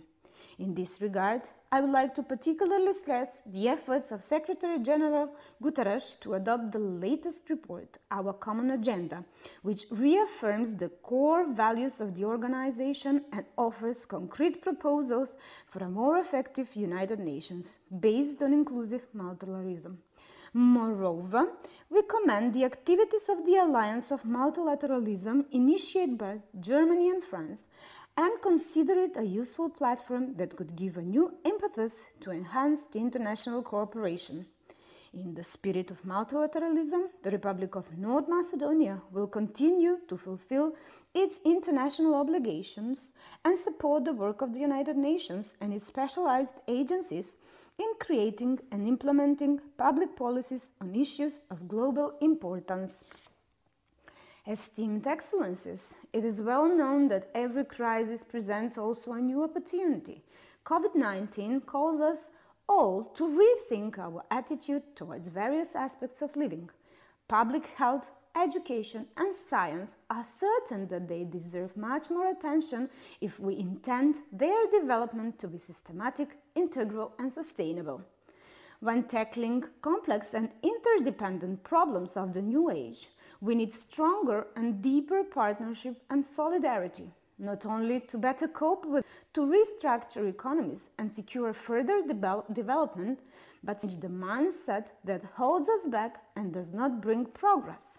However, human dignity should be in the focus of our efforts, both nationally and internationally, a starting point towards assuring at least the minimum rights and needs for all, while a precondition for that is for the new generations to be brought up in the spirit of more solidarity and less inequality among people. Responsible, visionary leadership within our own borders and beyond them is a fundamental means in achieving these noble goals. We should not shy away from our own responsibilities. We must learn from our own mistakes and misperceptions, caused sometimes because of our unwillingness to leave the cover, it is absolutely necessary to hear and include different views in decision-making. We should spare no resources and efforts in structural women empowerment with the ultimate goal of full gender equality across all spectrums of society, be that in entrepreneurship, security, education, or foreign policy. In this context, we must open a debate on democracy that is under threat globally and continue to actively invest in democratic values, suppressing the authoritarian tendencies, high-level corruption, and systemic human rights abuses. Therefore, as president of a country that knows what a different system of governance means, from the very beginning, I supported President Biden's idea of convening a summit for democracy in December later this year. If we want to maintain the moral superiority of democracy over other models of political governance, we must invest in it, especially among the younger generations. It is important for the youth to learn from our failures, oftentimes motivated by good intentions. The old truth that we borrow this earth from our children practically means opening up space for their contribution, freedom, and creativity. The universal education, accessible to all as a foundation for personal development, will prepare our youth to face modern challenges more easily and make the world a more dignified place to live in than it is today. Excellencies, ladies and gentlemen, a broad international consensus is slowly being formed that probably the greatest challenge of our time is climate change that we see happening every day with varying intensity and in different shape. Even though we feel the effects of climate change in our daily lives, and despite the increased awareness of the necessity to mitigate them, it seems that we, unfortunately, have difficulties in mobilizing our strength against this menace. Horrifying scenes from across the globe unfold in front of our eyes. The terrifying floods here in New York and in Western Europe, the series of deadly fires in Southeastern Europe and the Mediterranean that resulted in loss of lives and enormous human suffering. Reaffirming our past pledges, North Macedonia remains committed to the Paris Agreement, while at the same time increasing its national contribution incorporated into national laws and policies and regulatory measures. We look forward with great expectation to the upcoming COP26 summit in Glasgow, considering it a crucial phase in our common efforts to restore the only home we have,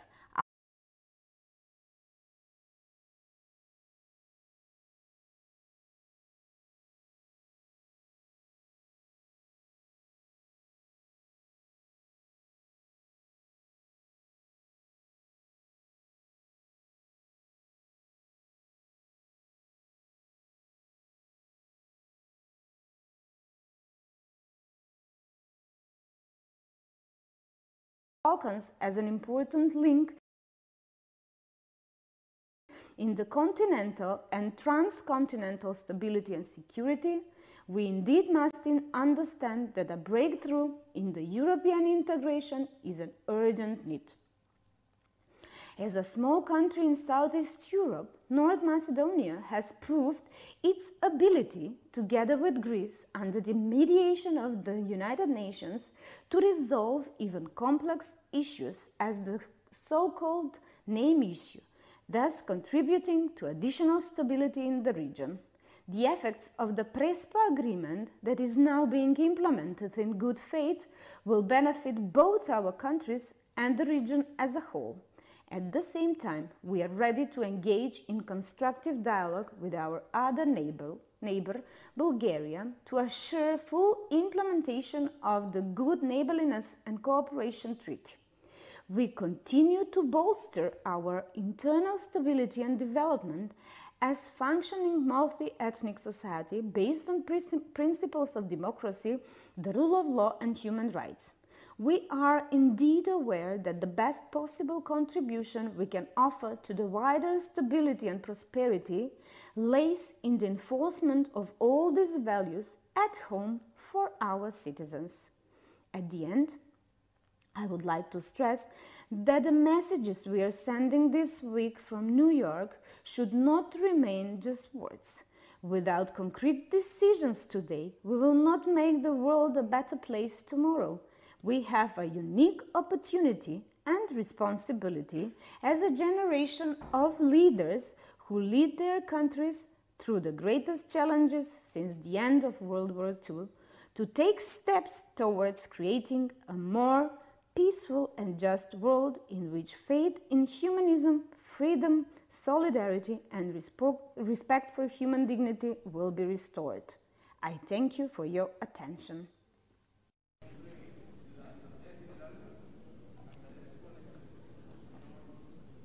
On behalf of the General Assembly, I wish to thank President of the Republic of North Macedonia, His Excellency Steve O. Pendarovsky. Thank you very much, Mr. President.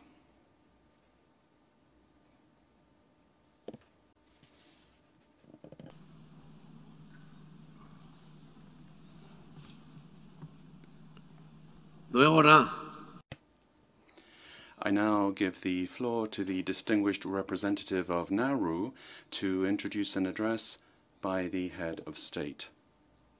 You have the floor, representative of Nauru. Thank you, Mr. President. I have the distinct honor to introduce the pre-recorded statement of His Excellency, Honorable Lionel Ruane Ngamia, President of the Republic of Nauru. Mr. President, it is an honor to address the opening of the 76th session of the United Nations General Assembly, albeit virtually rather than in person once again. On behalf of the Republic of Nauru, I would like to congratulate Your Excellency Mr. Abdullah Shahid on your recent assumption of the presidency of the General Assembly.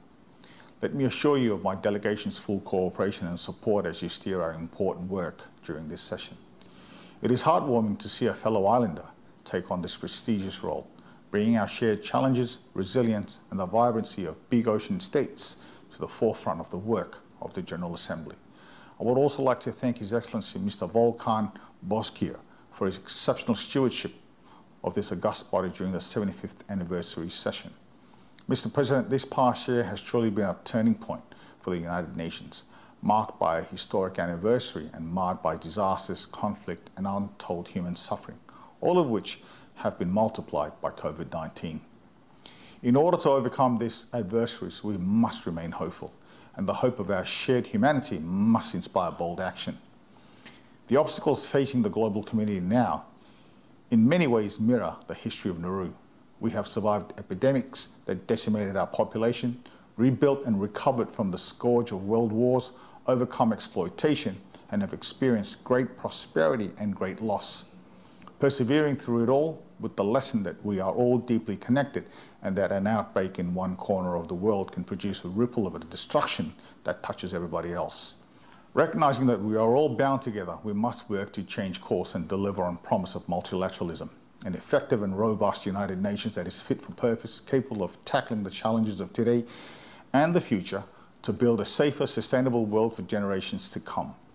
A world that realizes the promise of peace, human rights, and sustainable development for all, and shifts away from the current trend of increasing violent conflict around the world. Previous approaches have not left the world safer, and it is time to recommit to the vision of the 2030 Agenda.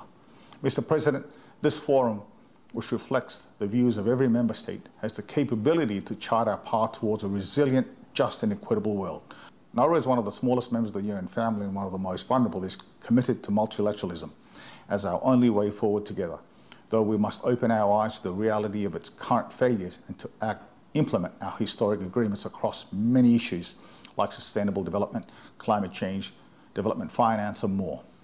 The policies and plans to avert further catastrophe have been negotiated and adopted in the UN's hallowed halls, only to meet lackluster implementation attempts and to sit idly on bookshelves and the hard drives while the world moves on and battles new crises and shocks. As such, we applaud the efforts of the Secretary General, His Excellency Mr. Antonio Guterres, to spearhead a revamped and reinvigorated United Nations as detailed in his report on our common agenda, and in principle support many of the proposals contained therewith. Mr. President, inequality is growing at a rapid pace, and with the pandemic deepening divisions between and within countries, Nauru is not exempt from this, and COVID-19 has only exacerbated our isolation from the global community. We have remained in a state of emergency since March of last year. The National COVID-19 Task Force has worked tirelessly under a whole-of-government approach involving communities, the private sector and civil society. So the grace of God, we remain COVID-free, one of 5 countries to have this distinction. For us, our small population of 12,000 with limited health infrastructure, our best defense against the virus is our closed border and a capture and contain policy. However, this does not mean we have been spared the far-reaching impacts of the pandemic. Emergency measures and costs are growing increasingly. As a country reliant on imported goods, including produce and other goods, the challenge of supply accessibility is a stark reality. Mr. President, what we need to safely combat COVID-19 and begin to replace and to reopen our economy is equitable and timely access to safe, effective and affordable vaccines. It is clear that no one is safe until we are all vaccinated, everywhere. Yet despite this knowledge, access to vaccine remains elusive and uneven. We cannot afford to leave anyone behind. Therefore, we support the Secretary General's proposal for an emergency platform and a global vaccination plan. The COVID-19 pandemic poses a grave threat to the health systems of small island developing states. It is of the utmost importance that we can access COVID-19 prevention, mitigation, and treatment interventions and essential, safe, affordable, effective, and quality medicines and vaccines to prevent, contain, and stop transmission of the virus. In Nauru, with the support of the COVID-19 Tools Accelerator and our development partners, we have successfully vaccinated our entire adult population. Despite this achievement, our island remains at risk and are unable to lift emergency measures without access to vaccines to young people 12 to 18. Our small population size and lack of case numbers mean we have been shut out of qualifying and accessing any additional vaccines. While we have taken the first step to protecting our people, we cannot achieve full vaccination and effective protection of our country without the support of international community and equitable access. Our efforts to respond to COVID-19 and vaccinate our people would not have been possible without the valuable support provided by our partners. We are truly grateful to our genuine friends, Australia, India, Japan, and the Republic of China, Taiwan, for their ongoing assistance. Mr. President, we call on the United Nations to embrace willingly and able partners like Taiwan who share common global challenges and to ensure that the people of the Republic of China, Taiwan, enjoy the same rights as the peoples of other nations. The United Nations must live up to its ideals of universality and equality, respecting the worth of every individual. Taiwan is an important partner in the global response to this pandemic, and its exemplary response to the global pandemic should not be ignored. Taiwan is ready to share their experience and aspire to do so by joining the World Health Assembly. Taiwan should have the right to participate as an equal partner in the implementation of the SDGs, as they have demonstrated their ability and supported many in the SDG fields. They should also be part of our common agenda vision. Mr. President, our UN 2.0 with a renewed social contract must ensure that no one is left behind, including those in SIDS and the Pacific. We welcome the ongoing progress of the multi-country office in the North Pacific. The UN Resident Coordinator system provides invaluable support to our countries. The system must be backed up by predictable and adequate funding. We call on our partners to continue to support the reinvigorated Resident Coordinator system through more predictable sources of financing. With the unprecedented challenge of COVID-19 and the climate crisis we are in, it is even more important that we have a Resident Coordinator system that is well funded and fully operationalized. Ensuring sustainable financing is critical to recovering better. Nauru, like many SIDS or SIDS, face barriers to sustained economic growth due to our geographic remoteness, small scale of our economy, vulnerabilities to climate change, external economic and financial shocks, and the rules that govern development assistance. For years, SIDS have reiterated the limitations of the per capita income as a measure of development. This arbitrary measure does not adequately consider our special circumstances and unique vulnerabilities.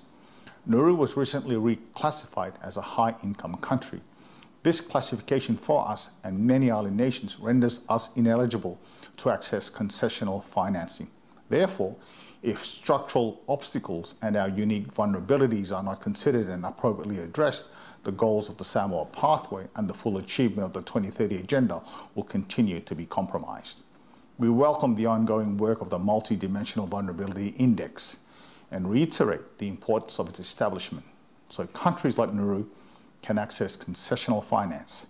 As such, we welcome the Secretary-General's proposal to find more holistic measurements and assessments of progress and development beyond GDP, and will work closely to ensure that the concerns and realities of SIDS are reflected in the development of any complementary metric. Fulfilling the Pathway 2030 Agenda and the Addis Ababa Action Agenda and the Paris Agreement is vital to the full and effective implementation of those historic agreements. Without adequate and predictable support from the international community, Nauru and many island nations will not be able to realize the sustainable development goals, not to adapt and mitigate the adverse impacts of climate change. Mr. President, we must end our war on nature and address the droughts, floods, fires, famine, and more that climate change has provoked. Despite the undeniable impacts touching every corner of the world, we are faced with a harsh truth that funding for the root causes of climate change is exponentially greater than funding for our response. Climate change is the greatest threat to our shared future, to people, the planet, peace and prosperity.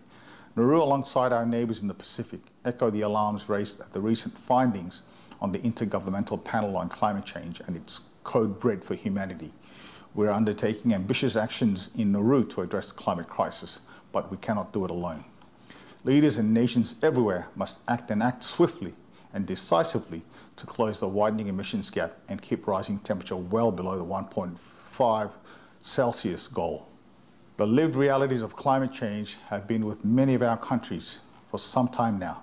Climate change undermines and threatens the ability of governments and institutions to deliver basic services such as food and water. The pandemic has met the increasing impacts of climate change and multiplied them with rising inequalities and economic regressions. The resulting dangerous blend weakens the ability of any one government to protect the safety, the security of its citizens, risking social and political unrest. The security implications of climate change are transboundary in nature and require a multilateral response. We will continue to advocate for a new office for a special representative of the Secretary-General on Climate and Security. Climate change has crept into every facet and sector of life, from the air we breathe to the food we eat to the homes we live in, and our responses must be equally diverse and comprehensive. The United Nations and its member states must take urgent action, protecting the security of the most vulnerable countries and communities, ensuring that our beloved green and blue planet does not turn red. We are fast approaching COP26 and an opportunity that must be utilized to stem the current record-breaking period of extreme weather and climate disasters. We must follow the science with real effort and not empty pledges. We call upon the G20 to phase out all fossil fuel subsidies by 2023 and accelerate actions toward transitioning to low greenhouse emission climate resilient economies in line with Article 2(1)(c) of the Paris Agreement. We also call on the G20 to take into consideration environmental and social safeguards in their energy systems to have long-term and sustainable alignment to the Paris Agreement. We have a precious window to repair and renew our relationship with the planet, and we must make those opportunities count. Mr. President, Nauru is a big ocean state. As people of the ocean, our lives is incredibly connected to the Pacific Ocean. The ocean has shaped who we are, and our commitment to its responsible stewardship. Nauru recognizes the United Nations Convention on the Law of the Sea as the overarching treaty governing access and use of the ocean and its resources.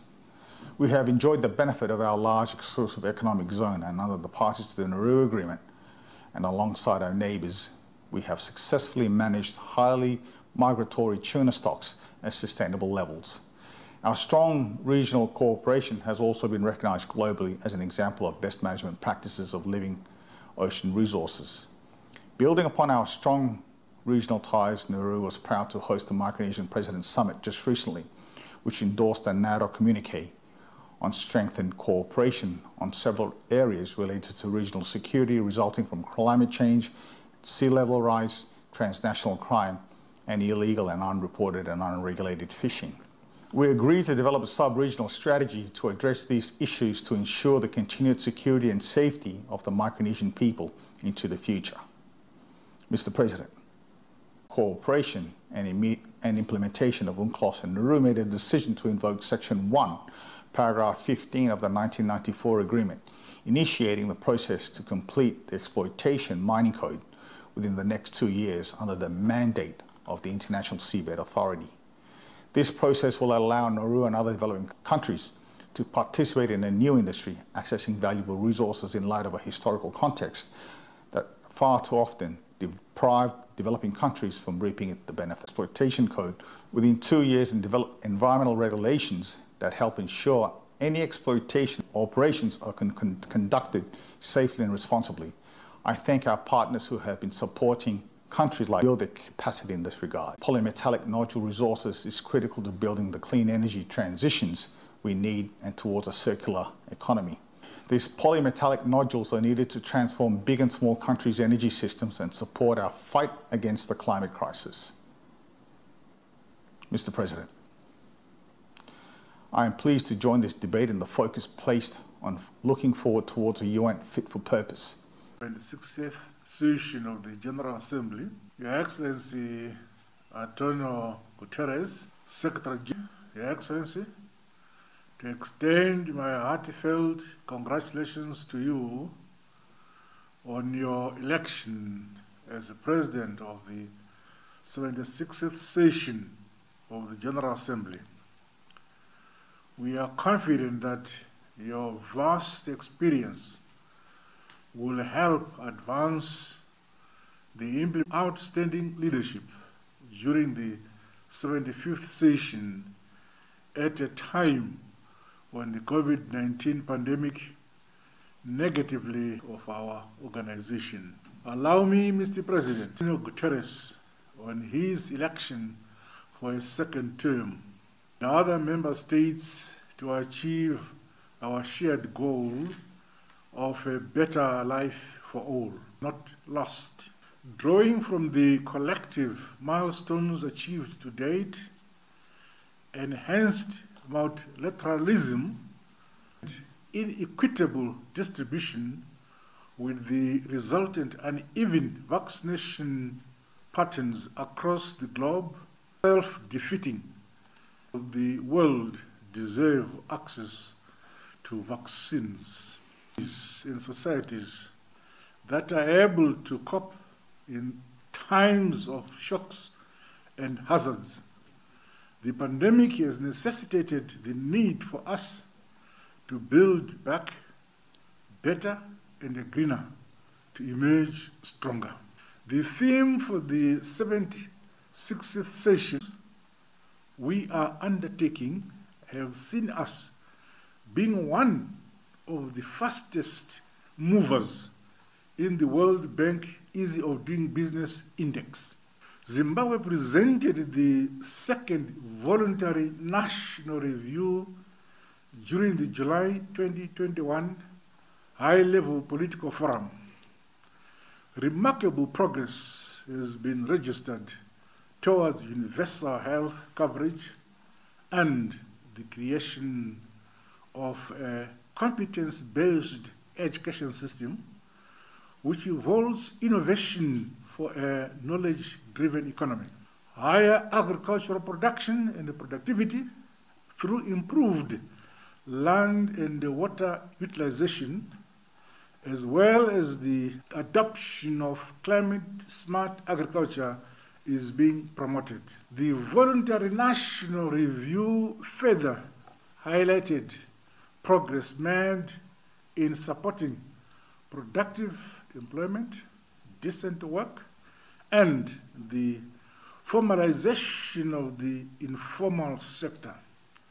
My administration continues to entrench democracy, constitutionalism, and the rule of law, through sound legislation as well as fair and impartial administration of justice. This is indicative of our strides to achieve sustainable development by 2030. We remain available to share experiences for mutual benefit.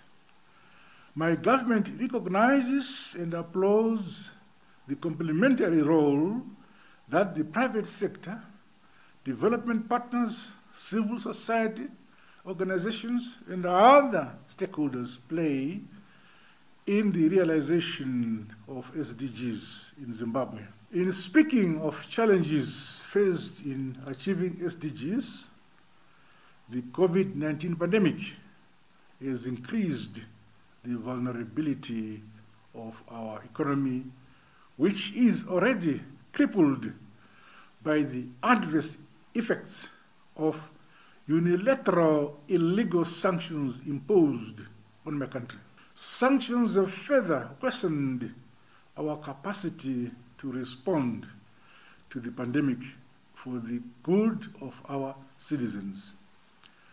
I'm pleased to highlight that my government has approved the visit in October 2021 to Zimbabwe by the United Nations Special Rapporteur on the negative impact of the unilateral coercive measures on the enjoyment of human rights. This will afford the Special Rapporteur an opportunity to witness firsthand the devastating impact of these illegal sanctions on my country. We reiterate our call for the urgent and conditional removal of these illegal sanctions. Zimbabwe remains grateful to the SADC region, the African Union, and other progressive nations who continue to stand with us and add their voices to the call for the unconditional removal of these unwarranted and unjustified illegal sanctions. We are committed to engagement and re-engagement and peaceful coexistence, and to be a friend to all and an enemy to none, as we build equal partnerships for win-win cooperation and a common future. Mr. President, the state of global peace and security is a cause for concern.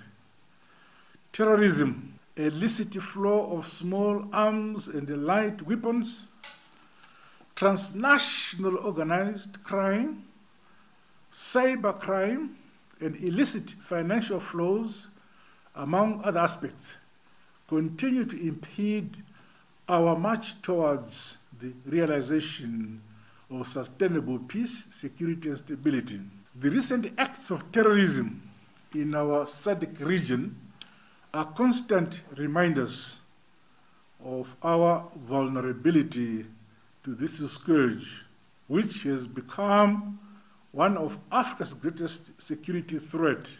African nations need to be capacitated to effectively counter this threat, along with the Continental Flagship Program on, and I quote, silencing the guns through African solutions for African problems, end of quote. As we commemorate the International Day for the Total Elimination of Nuclear Weapons during this high-level week, let us be mindful of the need to build trust based on international law to realize the shared goal of a world free of nuclear weapons.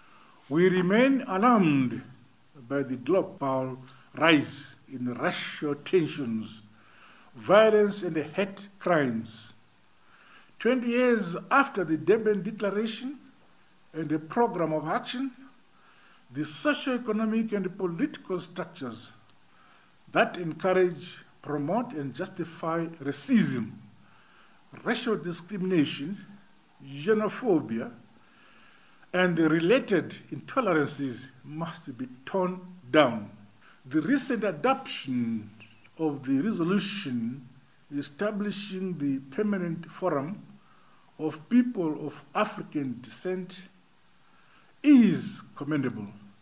The forum must inspire all of us to build a world which harnesses our racial diversities for global peace, harmony, and sustainable development. Respecting and upholding human rights is the obligation of all states as enshrined in the Charter of the United Nations. Equally, self-determination and independence are fundamental rights that should be enjoyed by all peoples. We therefore call for the full implementation of United Nations resolutions to end all forms of colonialism and occupation. Mr. President, based on the principles of sovereign equality and independence of states, the United Nations organization must be fair, just, and anchored on multilateralism, inclusivity, and transparency to best serve the collective interests of all members. The reform of the Security Council must be expedited. Equally, my country supports the ongoing efforts to revitalize the General Assembly.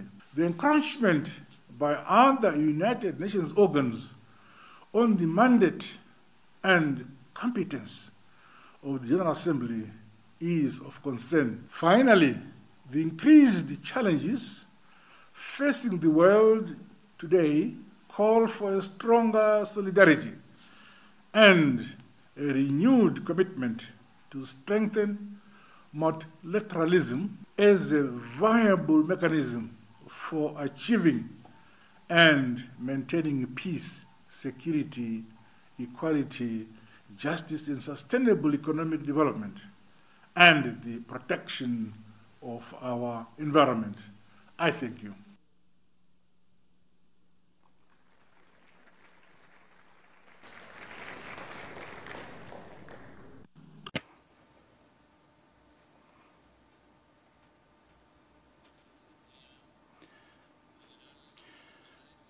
On behalf of the General Assembly, I wish to thank His Excellency, the President of the Republic of Zimbabwe, for his statement.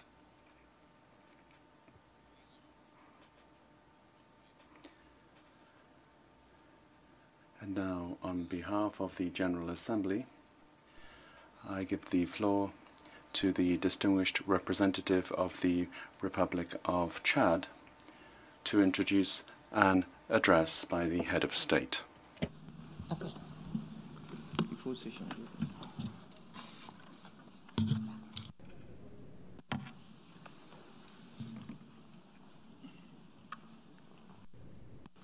Merci, Monsieur. Thank you, Mr. President. Distinguished delegates, I have the honor to introduce His Excellency Mohamed Idris Deby, President of the Transitional Military Council, President of the Republic of Chad, to present his statement. Thank you.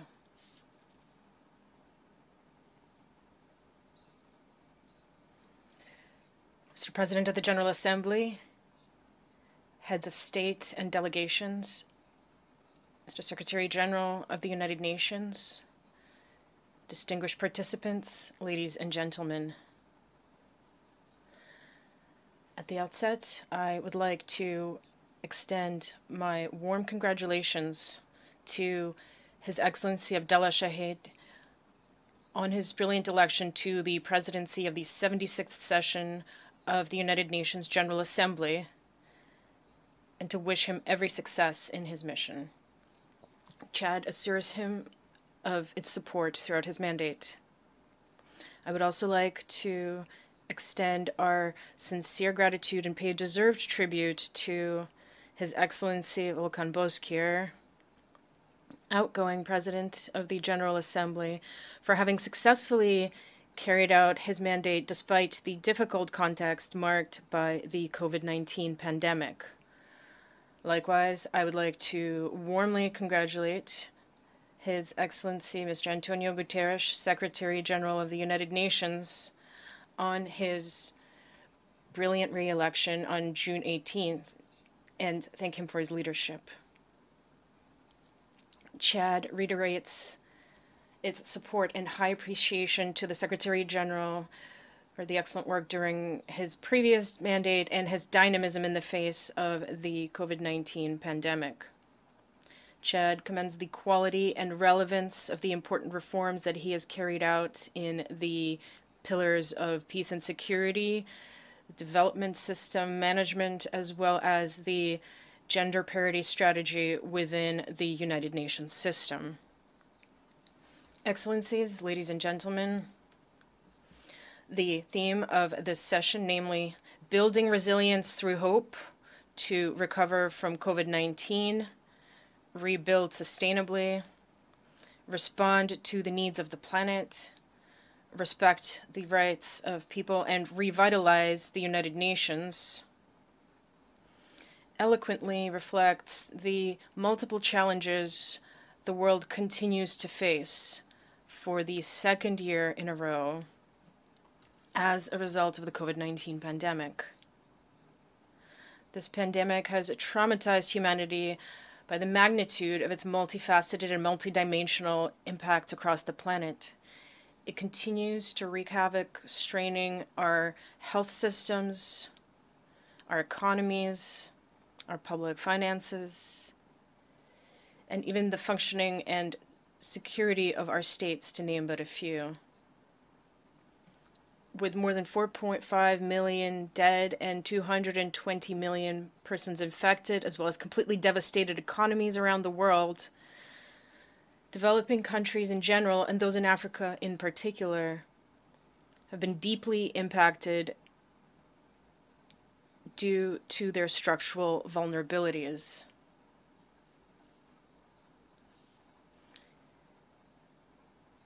Given the persistence of the pandemic and its devastating consequences, mobilization is required in order to amplify the response to the pandemic and sustainably support recovery efforts for the post-COVID-19 period. In this regard, I note with regret that the inequality in access to vaccines remains great. Rich countries have achieved immunization coverage above 50%, while most African countries are below 2%. According to the World Health Organization, of the more than 5 billion doses administered worldwide, only 2% have gone to Africa.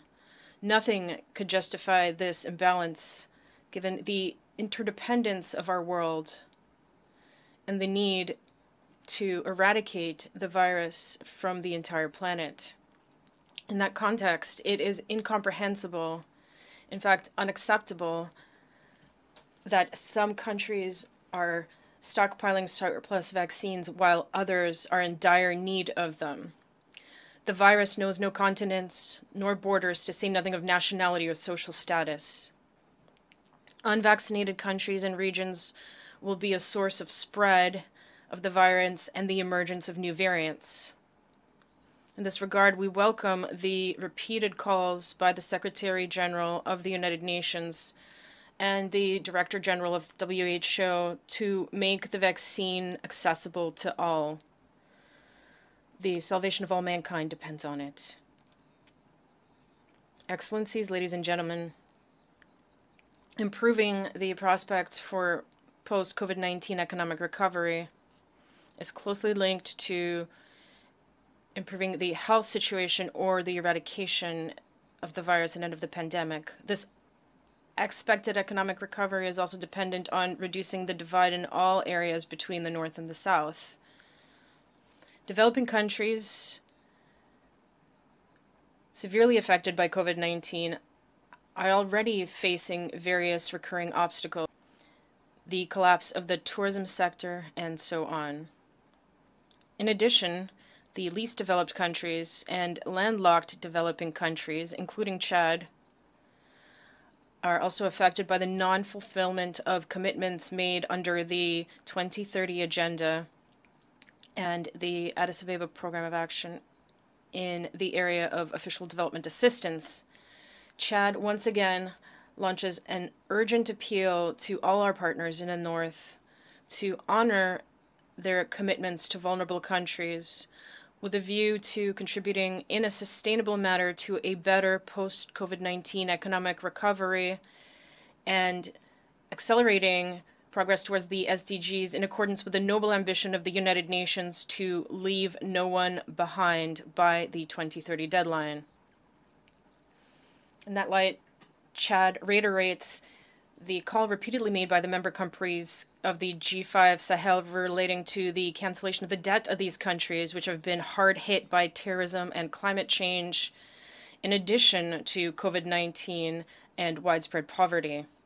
It should be recalled that the absence of prospects for young people in the Sahel pushes them into the trap of extremist ideologies and prompts them to pursue illegal migration to Europe with all the risks that this entails.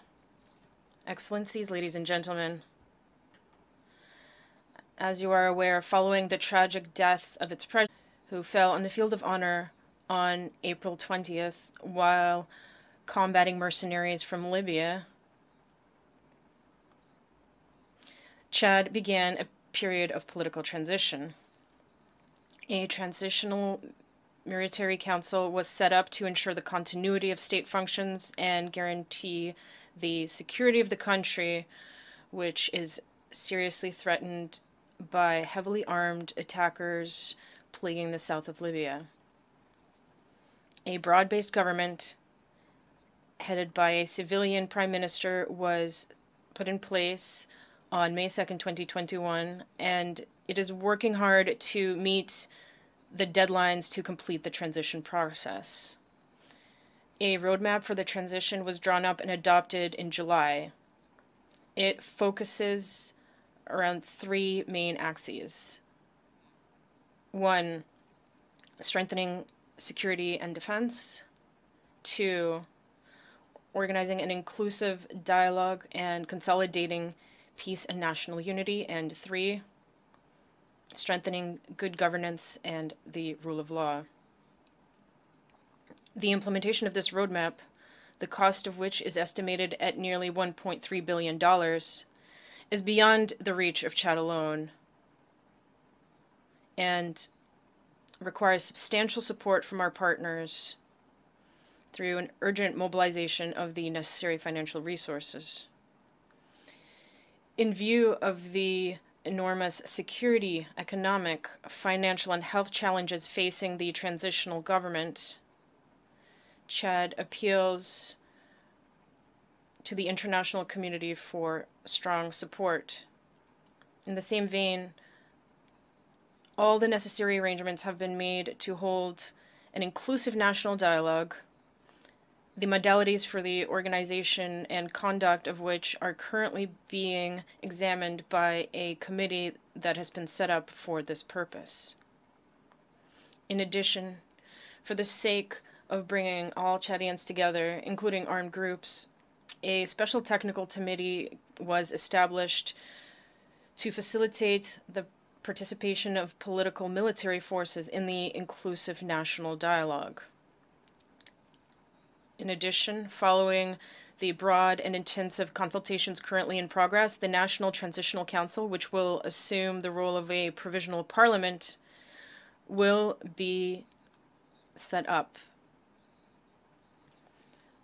The national reconciliation process is in any case well underway and is evolving at a pace that is appreciated both by national actors as well as by most of our partners. In this regard, it is my pleasure to note the return to the fold of several of our compatriots in exile and members of certain armed groups who are responding favorably to the policy of the outstretched hand of the government. I urge all of our brothers who are still outside their country to return without fear or hesitation. They will occupy their rightful place, and their invaluable contribution to the effort of national reconciliation and the building of our country is greatly desired and awaited. We will welcome them all with open arms.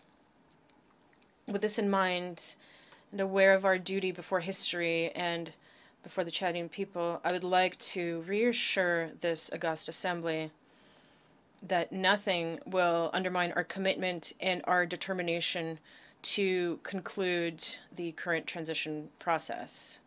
Excellencies, ladies and gentlemen, Chad, which shares more than 1,000 kilometers of common borders with Libya and is linked to this brotherly neighboring country by the ties of history, geography, and culture, even by blood ties, is suffering the full brunt of the consequences of the Libyan crisis in terms of the recurrent armed attacks launched from the south of that country. The most recent attack against Chad between April 11th and 29th, and which caused the death of our former president, the late Idriss Déby Itno, was an unfortunate illustration of this, and not to mention the chronic insecurity and instability that has extended well beyond in the Sahel since 2012. It should be recalled in this regard that the UN Security Council, during its meeting held on April 29th at the request of its African members, established a direct link between the withdrawal of mercenaries and foreign fighters from Libya and the aforementioned tragic events in Chad. With this in mind, Chad expresses its deep concern at the strong pressure from the international community demanding an immediate departure of mercenaries, foreign fighters, and other irregular armed forces from Libya. Such a departure of Chadian nationals recruited, trained, supervised, armed, and financed for the needs of the war in Libya will not be without consequences for the security of Chad. That is why Chad once again urges the international community, and in particular the UN Security Council, to take all necessary measures for the establishment of a supervisory mechanism for a planned and coordinated departure of these elements. Chad is in favor of a disarmament, demobilization, and reintegration process for its nationals serving in Libyan factions who renounce violence and mercenary activity to return to their country.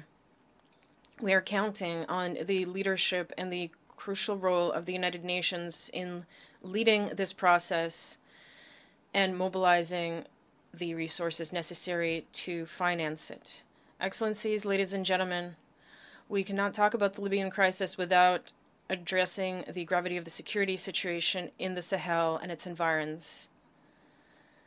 It is marked by the spread of terrorism, organized crime, and illicit trafficking in arms, drugs, and human beings against the armed forces of the G5 countries in the Lake Chad Basin countries, as well as the civilian populations in Burkina Faso, Mali, and Niger, illustrate the resilience of terrorists to do harm. These groups seriously threaten the very existence of our states and jeopardize their development. The sacrifices made by the G5 Sahel Force and the Mushonal Joint Task Force against Boko Haram in the Lake Chad Basin have been enormous, but the danger persists and terrorists continue to wreak havoc, plunging innocent civilian populations into desolation and despair. In the face of this threat, which transcends borders and puts a serious strain on our individual capacities to react, we must review our response approaches and pool our efforts to better adapt responses to the changing context and challenges on the ground. The G5 Sahel countries are tackling this by mobilizing their meager military, material, and financial resources.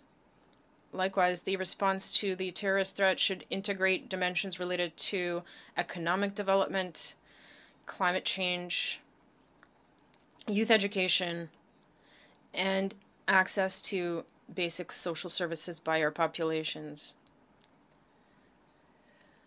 From this perspective, our countries affected by the scourge of terrorism, which is considered a threat to peace and security, have the right to count on the solidarity of the international community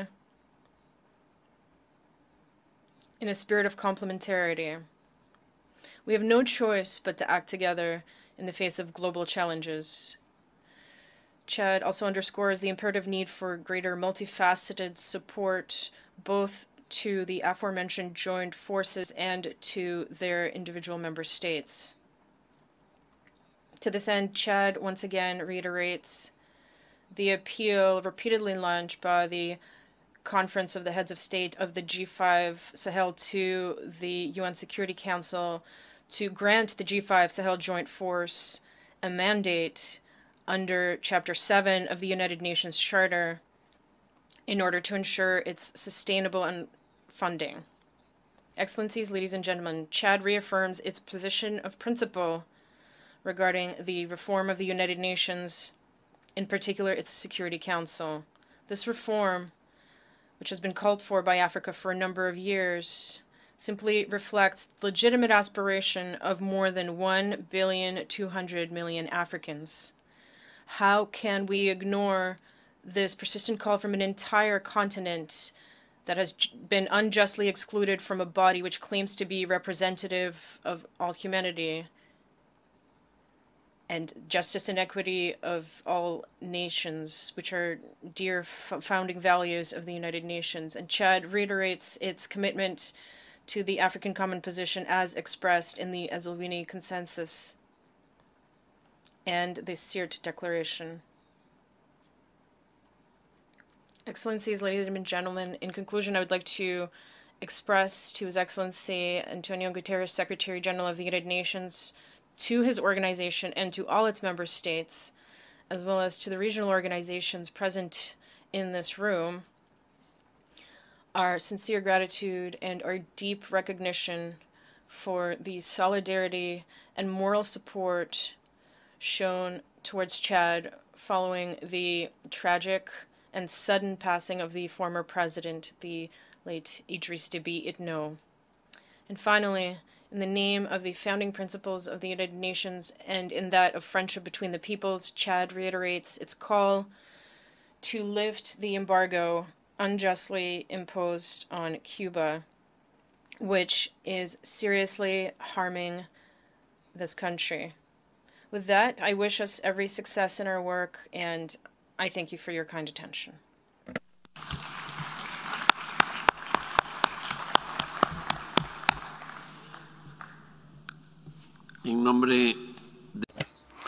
On behalf of the General Assembly, I would like to thank the President of the Transitional Military Council and President of the Republic of Chad for the statement delivered.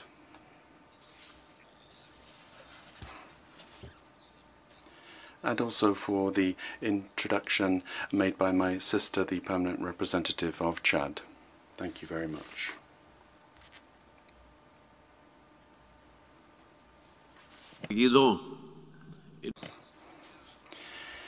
The Assembly will now hear an address by His Excellency Azali Assoumani, President of the Union of the Comoros. I request protocol to escort His Excellency.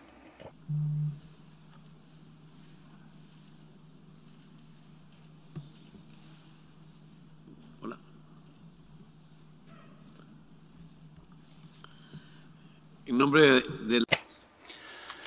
behalf of the General Assembly,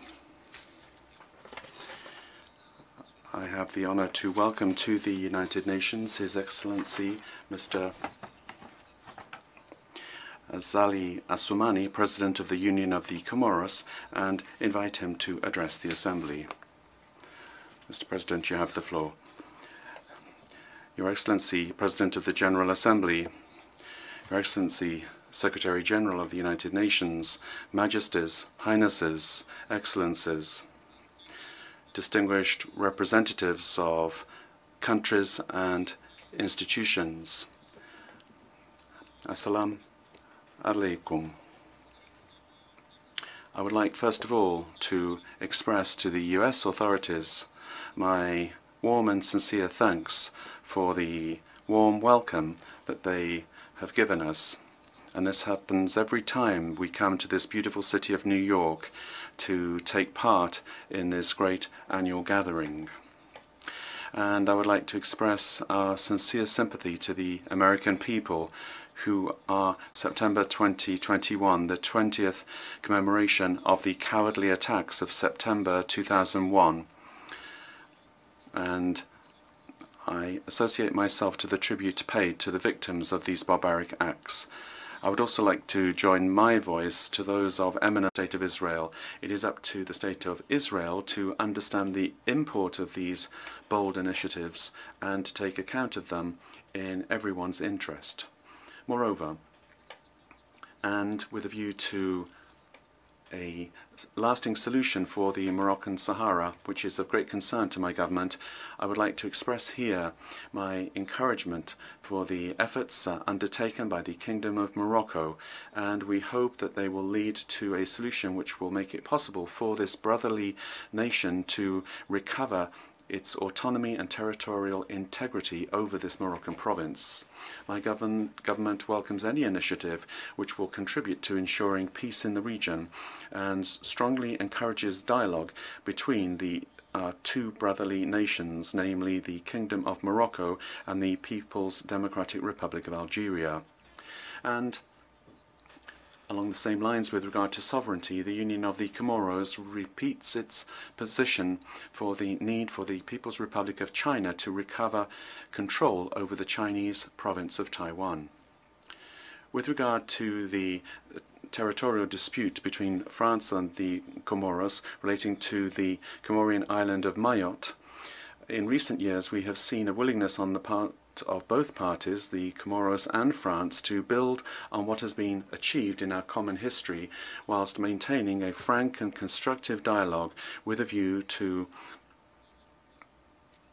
arriving peacefully at a lasting and respectful solution, one that respects international law and which is in the interests of both parties. The areas of tension in the Sahel, for example, and more recently in southern Africa and in the Indian Ocean area, we must not remain indifferent to these situations. The situation in Afghanistan is also of concern, and I would like to express the support of my country to the Afghan people. Crucial phase of their history. The recent unconstitutional changes that have taken place in a number of countries in Africa and throughout the world recall to us the therefore need to have a strong consensus, and stress should be placed at all times on preventing conflicts, whilst at the same time supporting efforts to resolve crises as they emerge.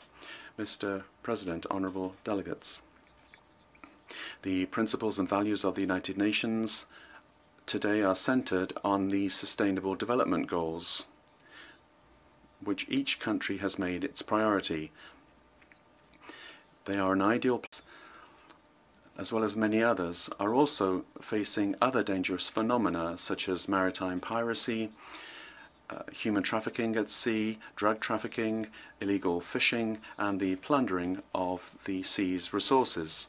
My government joins all national and global initiatives to fight these barbaric. They are a major threat to the security of our respective populations, and this is why I plan to reorient the strategy of our diplomacy in order to include the dimension of security in our geostrategic actions, particularly in the Mozambique Channel area and the southwest region of the Indian Ocean. This new vision requires the support of neighbouring countries and our partners in development, and it has become the basis for any thinking about the future in this part of the world, so that there can be a sustainable and blue managed economy. This is represents political stability. This is the guarantee for socio-economic development. And my government works tirelessly towards this goal. Political stability, national cohesion are something very cherished by my country because they govern all initiatives. Our salvation resides in a peaceful society that is held together and is inclusive of all the layers that make up that society. False information on social mine efforts to see the birth of the Union of the Comoros, but it is with national cohesion in mind that halfway through my mandate I have decided to engage a national political dialogue which I hope will contribute to bringing together in a greater way the men and women of the Comoros Islands around essential goals, namely peace, security and national unity, which will make it possible to build on our efforts with a view to the socio-economic development of our country.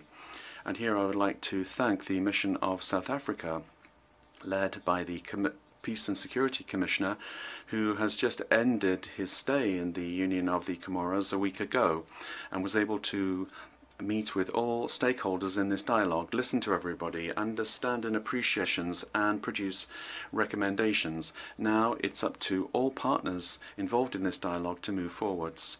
And I am aware that our country needs all forces available in it to build on what we have achieved over the last 20 years in the area of human rights, democratic changes of government, and to progress with our development. Also, Comorians must be able to trust justice because that is what guarantees their rights and their protection. The judicial services must be what defends the weakest and protect them with regard to their rights in the face of rising violence, particularly against women, children and all vulnerable parts of society. These acts must be severely repressed, and that is why my government has established the Superior Magistrate Council made up of judges with a lot of experience in this area, and they have adopted a revision of the penal code to include provisions aimed at improving and giving the country an adequate political and legal framework.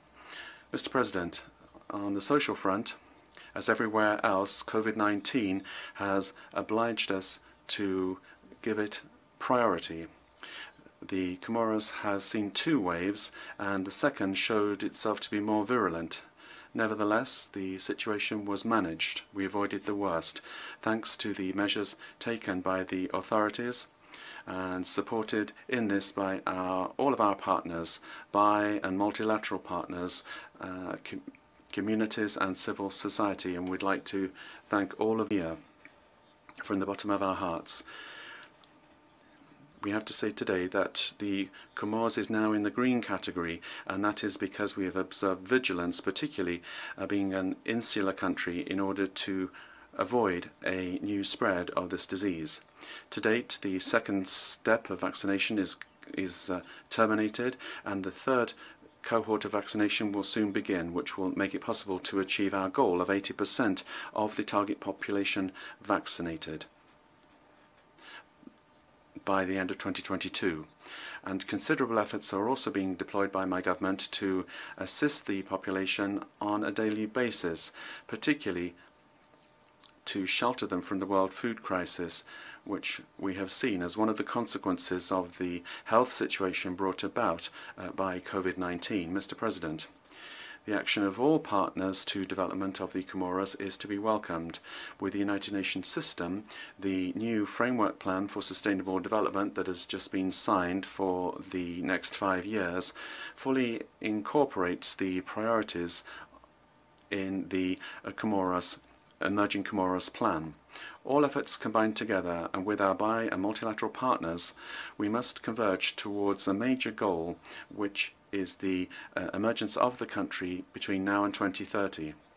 In this regard, I would like to recall here the organization of the Conference of Partners in Development of the Comoros in December 2019, which saw the participation of hundreds of bi- and multilateral partners and the private sector. After that conference, France was kind enough to host. We were able to mobilize partners who showed their interest to assist in this plan, which today is the reference framework par excellence for development in our country. The strong presence of partners of the Comoros, as well as the importance of the announcements made, are witness to the success of this historic meeting. Also, remember the close cooperation with countries with which we share a common destiny in the southwest of the Indian Ocean, and with whom we plan to implement common projects to strengthen significantly our links of good neighbourliness and cooperation for the well-being of our respective peoples. However, all of this effort unfortunately has been dampened by the COVID-19 pandemic, which has affected all countries, and when it comes to the Comoros, it has weakened the commitments that we took at the Paris conference. Today, reality is that we must say that we simply have to learn to live with this virus. Therefore, we have to find the way to advance on these projects that we previously agreed. And from this rostrum, I would like to launch a friendly and brotherly call to all of our partners that together we find the ways and means to move forward with the Paris commitments to fund the various projects that we have established for the Emerging Comoros Plan. The country has established an executive secretary to follow up on the Conference of Development Partners, which will work closely with national bodies involved in this process and also with all of our partners. Mr. President, honourable delegates, regionally, the Union of the Comoros last May passed the presidency of the Commission of the Indian Ocean to France. And we wish them every success in advancing the ideals and values that are so close to the hearts of the peoples of the Indian Ocean. With regard to our presidency, it was a success, and it progressed the sub-regional organization, bringing about a reform that made the organization more effective, more modern, and more able to respond to the expectations of our respective peoples, following an initiative that we took in Moroni.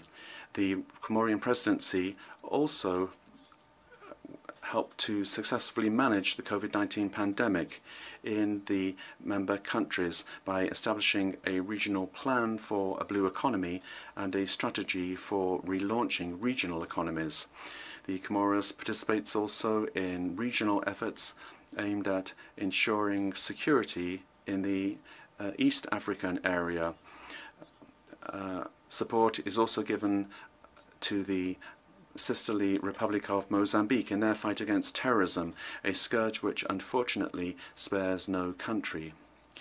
The regional and international solidarity must be the order of the day in order to fight mercilessly against this scourge and ensure our regional security. Also, the Union of the Comoros is very honored to hold the Vice Presidency of the African Union, and we have committed ourselves to play an effective role to promote the noble values that are defended by this continental organization and the implementation of Agenda 2063 in all its aspects. The Comorian Vice Presidency of the African Union works closely with the Bureau of the organization, particularly in the search for peaceful solutions to the various differences that exist between the Arab Republic of Egypt, the Republic of Sudan, and the Republic of Ethiopia. Excellencies, ladies and gentlemen, we come here every year to the United Nations. This proves the interest that we attach to multilateralism and our conviction with regard to the major role played by this organization to make the world more humane. And in this regard, I would like to laud the speech delivered by His Excellency Joe Biden, President of the United States of America, for his commitment to multilateralism. Our presence here this year in the General Assembly translates, I think, a common determination, strong and unfailing, to work for the good of our respective peoples. We are here to say yes to all who will contribute to a better balance in the world and say no to those who would be against this. And particularly, we are here to say no to COVID-19. I thank you.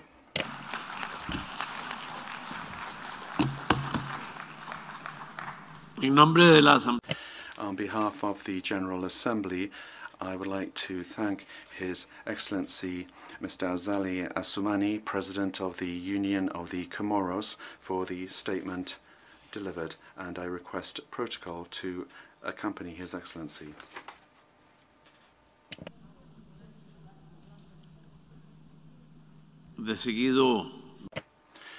I now am happy to give the floor to the distinguished representative of Gabon to introduce an address by the head of state. Monsieur le Président. Mr. President, I have the honor to introduce a statement, pre-recorded statement by His Excellency Ali Bongo Ondimba, President of the Gabonese Republic and head of state, to the general debate of the 76th session of the UN General Assembly.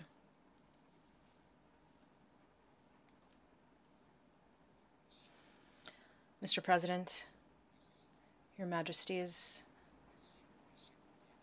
heads of state and government, ministers and heads of delegation, ladies and gentlemen. Mr. President, at the start of my remarks, I would like to extend my warm congratulations to you on your outstanding election to the President's General Debate, Building Resilience Through Hope to Recover from COVID-19, Rebuild Sustainably, Meet the Needs of the Planet, Respect the Rights of People, and Revitalize the United Nations, gives me an opportunity to share our thoughts on the major challenges of the day. As you are aware, the unprecedented health crisis generated by the COVID-19 pandemic, which remains significant, has completely disrupted our societies, our economies, and our coexistence. The development of several vaccines through international collaboration and the ongoing vaccination campaigns in many countries are a beacon of hope for humanity. Vaccination is the only truly effective way to stop the spread of the virus. Mr. President, combining all of our efforts to end the coronavirus pandemic is, in my view, an opportunity to overcome other major crises facing humanity. Indeed, COVID-19 has revealed the weaknesses and vulnerabilities of our economies, as well as those of our health systems, forcing us now to think differently about our development models so as to make them more resilient. Some developed countries already intend to relocate all or part of their strategic productive systems in order to reduce their external dependence. Africa should also be part of this paradigm shift in order to put an end to the crises that hinder its development. This will also require an ability to build basic infrastructure capable of guaranteeing the safety of populations, as well as zero tolerance towards corruption and efficient management of public resources. We will also need to train quality human capital, invest significantly and urgently in health infrastructure, and finally, break the vicious cycle of dependence on primary raw materials. Our economies must therefore industrialize to create more wealth by taking full advantage of the aforementioned human capital and our natural resources. To this end, rigorous and transparent debt management, as well as that of resources linked to the export of raw materials, is essential during the transition phase. Finally, we must more than ever accelerate the digital transition and mobilize internal resources by strengthening financial inclusiveness, especially for women. Overall, we need to draw lessons from this pandemic and rebuild our societies in a more sustainable, just, and inclusive manner. I once again call on the leaders of the world to exercise greater multilateralism in order to together build a world economy that takes into account the aspirations of the people who would like to see a more equitable sharing of vaccines and fruits of technological progress. In this pivotal phase and this juncture, it is fundamental that we meet the just imperatives of our universal conscience, including an equitable distribution of technological gains. Otherwise, we risk seeing the cementing of an international order that is a source of human fragility, mistrust between nations, and global insecurity. Mr. President, another issue that calls for solidarity, and one that must be addressed as a priority, is the climate security of our planet. The 26th Conference of the State Parties to the United Nations Framework Convention on Climate Change, to be held in Glasgow, Scotland this November, should therefore be an unprecedented moment of action. To recall, its objective is to halve greenhouse gas emissions and preserve biodiversity while promoting investments in green infrastructure in developing countries in order to stimulate and decarbonize their economies. Indeed, the impacts of climate change, including rising sea levels, earthquakes, recurrent forest fires, and others, put our societies and communities under great pressure and compel us to act urgently and collectively. These phenomena interplay with the socioeconomic and political issues in our countries, highlighting risks such as political and economic instability, food insecurity, and large-scale migration, among others.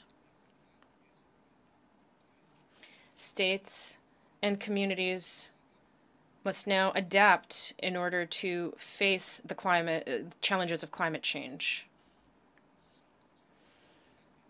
In addition, without prejudice to mitigation, the international political agenda requires a significant increase in resources dedicated to adaptation to climate change. I remain convinced that no single government can tackle adapting to climate change on its own.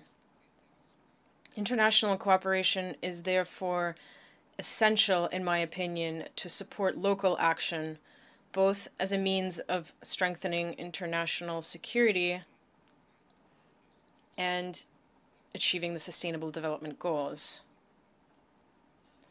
Mr. President, the link between climate change and insecurity thus appears to be fairly obvious as far as I'm concerned.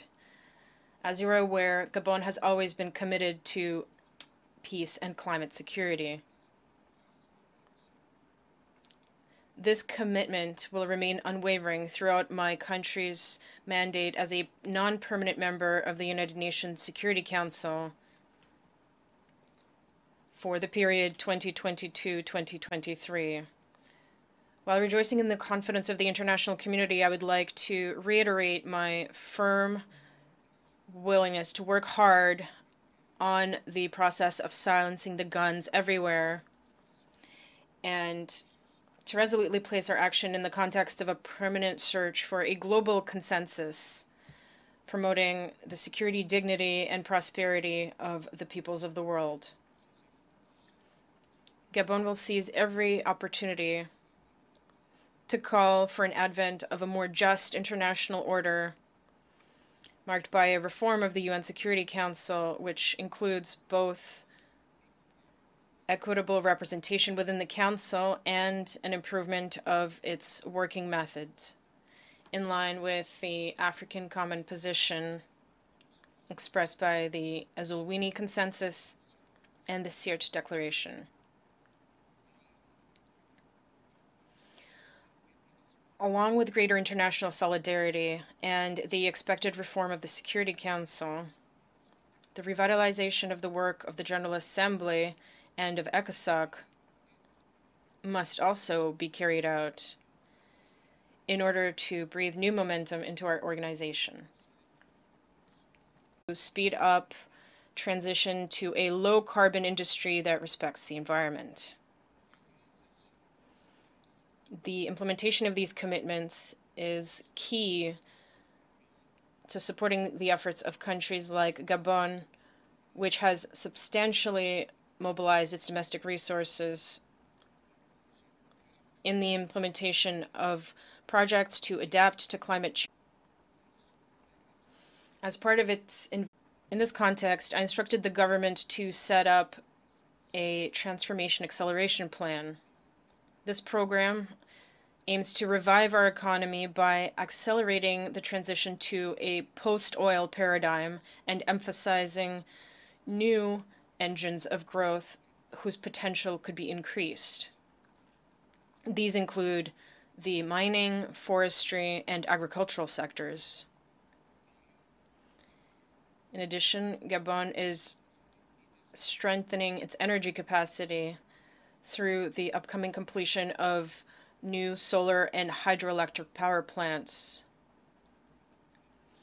Regarding the issue of parity, Gabon is one of the countries in Africa where women are the most present and represented in public life. The Prime Minister, the President of the Senate, President of the Constitutional Court, Mayor of Libreville, governors, among others, all of these positions, among the most prestigious in the Republic, are held in my country by women, in whom I reiterate my full confidence. It is my first firm conviction that in a globalized and competitive world, gender parity is a matter of social justice, equality, equity, and efficiency. Indeed, a country must be able to identify its talents and its skills, to leverage them, and to promote them without any gender distinction. Mr. President, development cannot be sustainable without peace and stability. Yet, unfortunately, peace continues to be threatened in many parts of the world. The price of instability caused by terrorism or armed groups is particularly heavy for stability and peace on the continental level in Central Africa and particularly in the Central African Republic. Security sector reform should be supported in the Central African Republic in order to enable the country to equip itself with national defense and security forces with appropriate human, material, and logistical resources. The goal is to allow for the force's strategic deployment throughout the entire territory of the country in order to restore state authority, ensure the security of people and property, and promote the returns of displaced IDPs and refugees. All this will inevitably contribute to the gradual disengagement of foreign forces operating in the CAR on the basis of bilateral or multilateral agreements. It is also essential to continue operationalizing national institutions in order to contribute significantly to guaranteeing the non-repetition of serious violations of human rights and international humanitarian law in this country. The efforts of the Central African authorities to strengthen social cohesion and the economic recovery of the country should also be supported in order to consolidate gains and guarantee lasting security. To this end, we call on the international community and donors to maintain providing adequate financial support in order to ensure stability and restore hope to the Central African people. Mr. President, building a better world will always be a shifting target as long as a number of people remain subject to unfair sanctions. I would therefore like to reiterate a solemn appeal for the total lifting of the embargo, which has been severely affecting the Cuban government and people for several decades. In conclusion, it is my pleasure to reaffirm Gabon's commitment to multilateralism and greater international solidarity, which remain, and I am convinced of this, our most secure assets for building a more resilient organization, one that is able to cope effectively with the challenges and threats facing humanity. Thank you.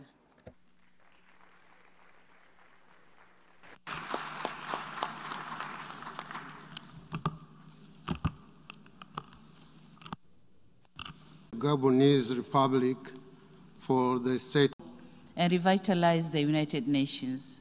Mr. President, this is my maiden speech at the United Nations General Assembly.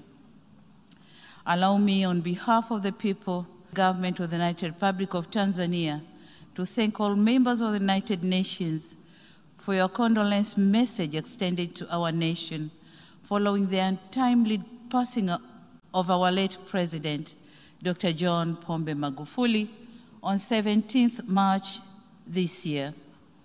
May his soul continue to rest in eternal peace.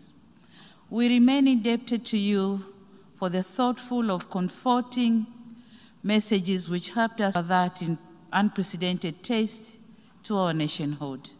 It is in the same vein that I thank the outgoing President of the 75th session for dedicating a slot on the 59th plenary meeting of the General Assembly on 16th of April 2021 to pay tribute to our beloved late President Dr. Magufuli. Indeed, this was a gesture I chose to attend the United Nations General Assembly as my first trip outside Africa since I took the office. I did so out of my deep sense of conviction, and I'm here to assure you that under my stewardship, Tanzania will remain a formidable member of the United Nations and a multilateralism. We'll keep our arms open to those who embrace us and engage with us. We'll continue to be Tanzania and cooperated with all countries, big or small, mighty or weak, rich or poor, to make this world, our world, a better place for all of us. Mr. President, COVID-19 pandemic has reminded us how vulnerable we are as individual countries, regardless of our size, wealth, or geography. As we meet here today, We have less than a decade ahead to meet our collective commitment to achieve the Sustainable Development Goals. I note with great regret that according to the Sustainable Development Goals report of 2020, right now, the world is not on track to achieve the 2030 agenda, mainly due to adverse impact of COVID-19. The report further shows that in some areas, this pandemic has even reversed the progress that was already achieved years back. For instance, it is expected that around 71 million people who got out of extreme poverty will be pushed back into that situation because of this pandemic. What is depressing is the fact that these impacts are not felt evenly. We in the developing world are the most affected. It is therefore imperative that concerted efforts are undertaken to address this devastating situation. Mr. President, developing nations must be assisted in addressing socio-economic impact of out of COVID-19. On this note, we are thankful to multilateral financial institutions for their efforts in saving many economies from collapsing. These kinds of interventions are important.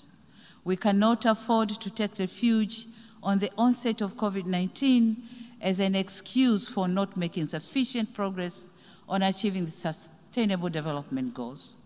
Mr. President, Tanzania has not been spared by COVID-19.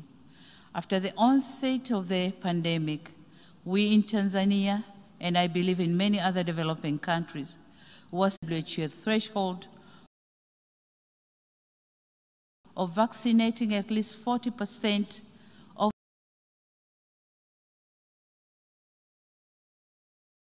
people in every country for 2022. The level of vaccine inequity that we see is appalling. It is truly disheartening to see that whilst most of our countries have inoculated less than 2% of our populace and thus seek more vaccines for our people, other countries are about to roll out the third dose, calling it booster vaccine. We tend to forget that nobody is safe until everyone is safe.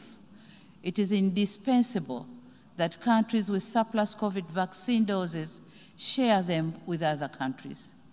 On another note, it is our humble request that the patent rights on COVID-19 vaccines should be waived for developing countries so that they can afford to produce the vaccines. This is not only a necessary move to end this pandemic, but also the right thing to do in order to save humanity. Mr. President, on economic fronts, the United Republic of Tanzania, like other countries, has not been spared by the effects of the COVID-19. Before the pandemic, our economy was growing at the steady rate of 6.9% compared to the current growth rate estimated at 5.4%. We are now embarking on reviving the tourism sector, which was barely affected because of travel restrictions put in many countries as means to curb the spread of COVID-19. While slowly trying to revive most economic activities suffocated by the pandemic, the government continues to work hard to improve the business environment and attract more investment. Aware of the nexus between economic growth and governance, we managed to maintain peace and political stability with a vibrant democracy and institutionalized good governance practices, upholding rule of law and human rights. Mr. President, I wish to take note of the Secretary General's report on our common agenda, which raises key issues of our common concern, such as gender equality, climate change, and youth development. On gender equality, COVID-19 is threatening to roll back the gains which we have made. As the first female president in the history of my country, the burden of expectation to deliver gender equality is heavier on my shoulders. It is for this reason that I commend the initiative by the UN Women, France and Mexico to organize the Generation Equality Forum that took place in Paris in June this year, whereby my country volunteered to champion for women's economic rights and justice. Aware that being passionate about gender equality is not sufficient, my government is reviewing policy and legal frameworks in order to come up with actionable and measurable plans to ensure economic empowerment of women, but also other aspects pertaining to gender equality and gender parity. We are also working on designing and implementation gender-responsive macroeconomic plans, budget reforms, and stimulus packages with the objective of reducing the number of women and girls living in poverty. Mr. President, the challenges of climate change are really affecting livelihoods, peace and security, and forceful displacement of our people. Tanzania government spends 2 to 3% of GDP to mitigate and build resilience of communities. And this is a lot in a country which is still grappling with poverty coupled with the emergency of the COVID-19 pandemic. The pandemic has compromised our capacity to respond to harmful impact of climate change. Therefore, our actions today determine the future of our planet in terms of climate change. And in this regard, I call for transparent modality for financial disbursement and emphasize that developed countries should fulfill their commitment to contribute $100 billion annually by 2025 so as to facilitate the implementation of the Paris Agreement. Mr. President, in conclusion, I wish to echo my country's commitment in pursuing the principles of multilateralism as enshrined in the Charter of the United Nations.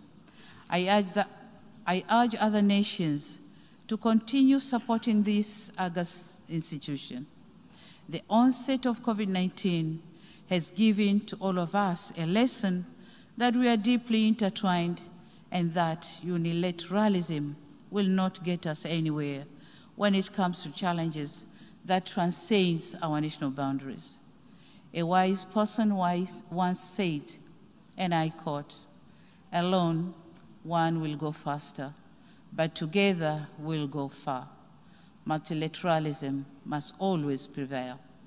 Mr. Chairman, I thank you, and I thank you all for your kind attention. Thank you very much.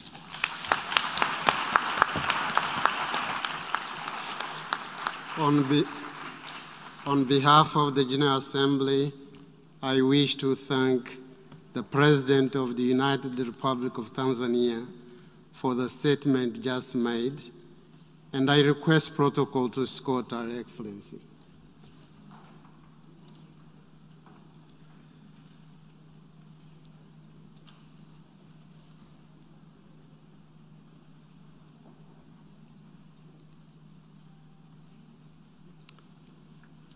I now give the floor to the distinguished representative of Liberia to introduce an address by the head of state. Mr. President, Excellencies, distinguished delegates, it is my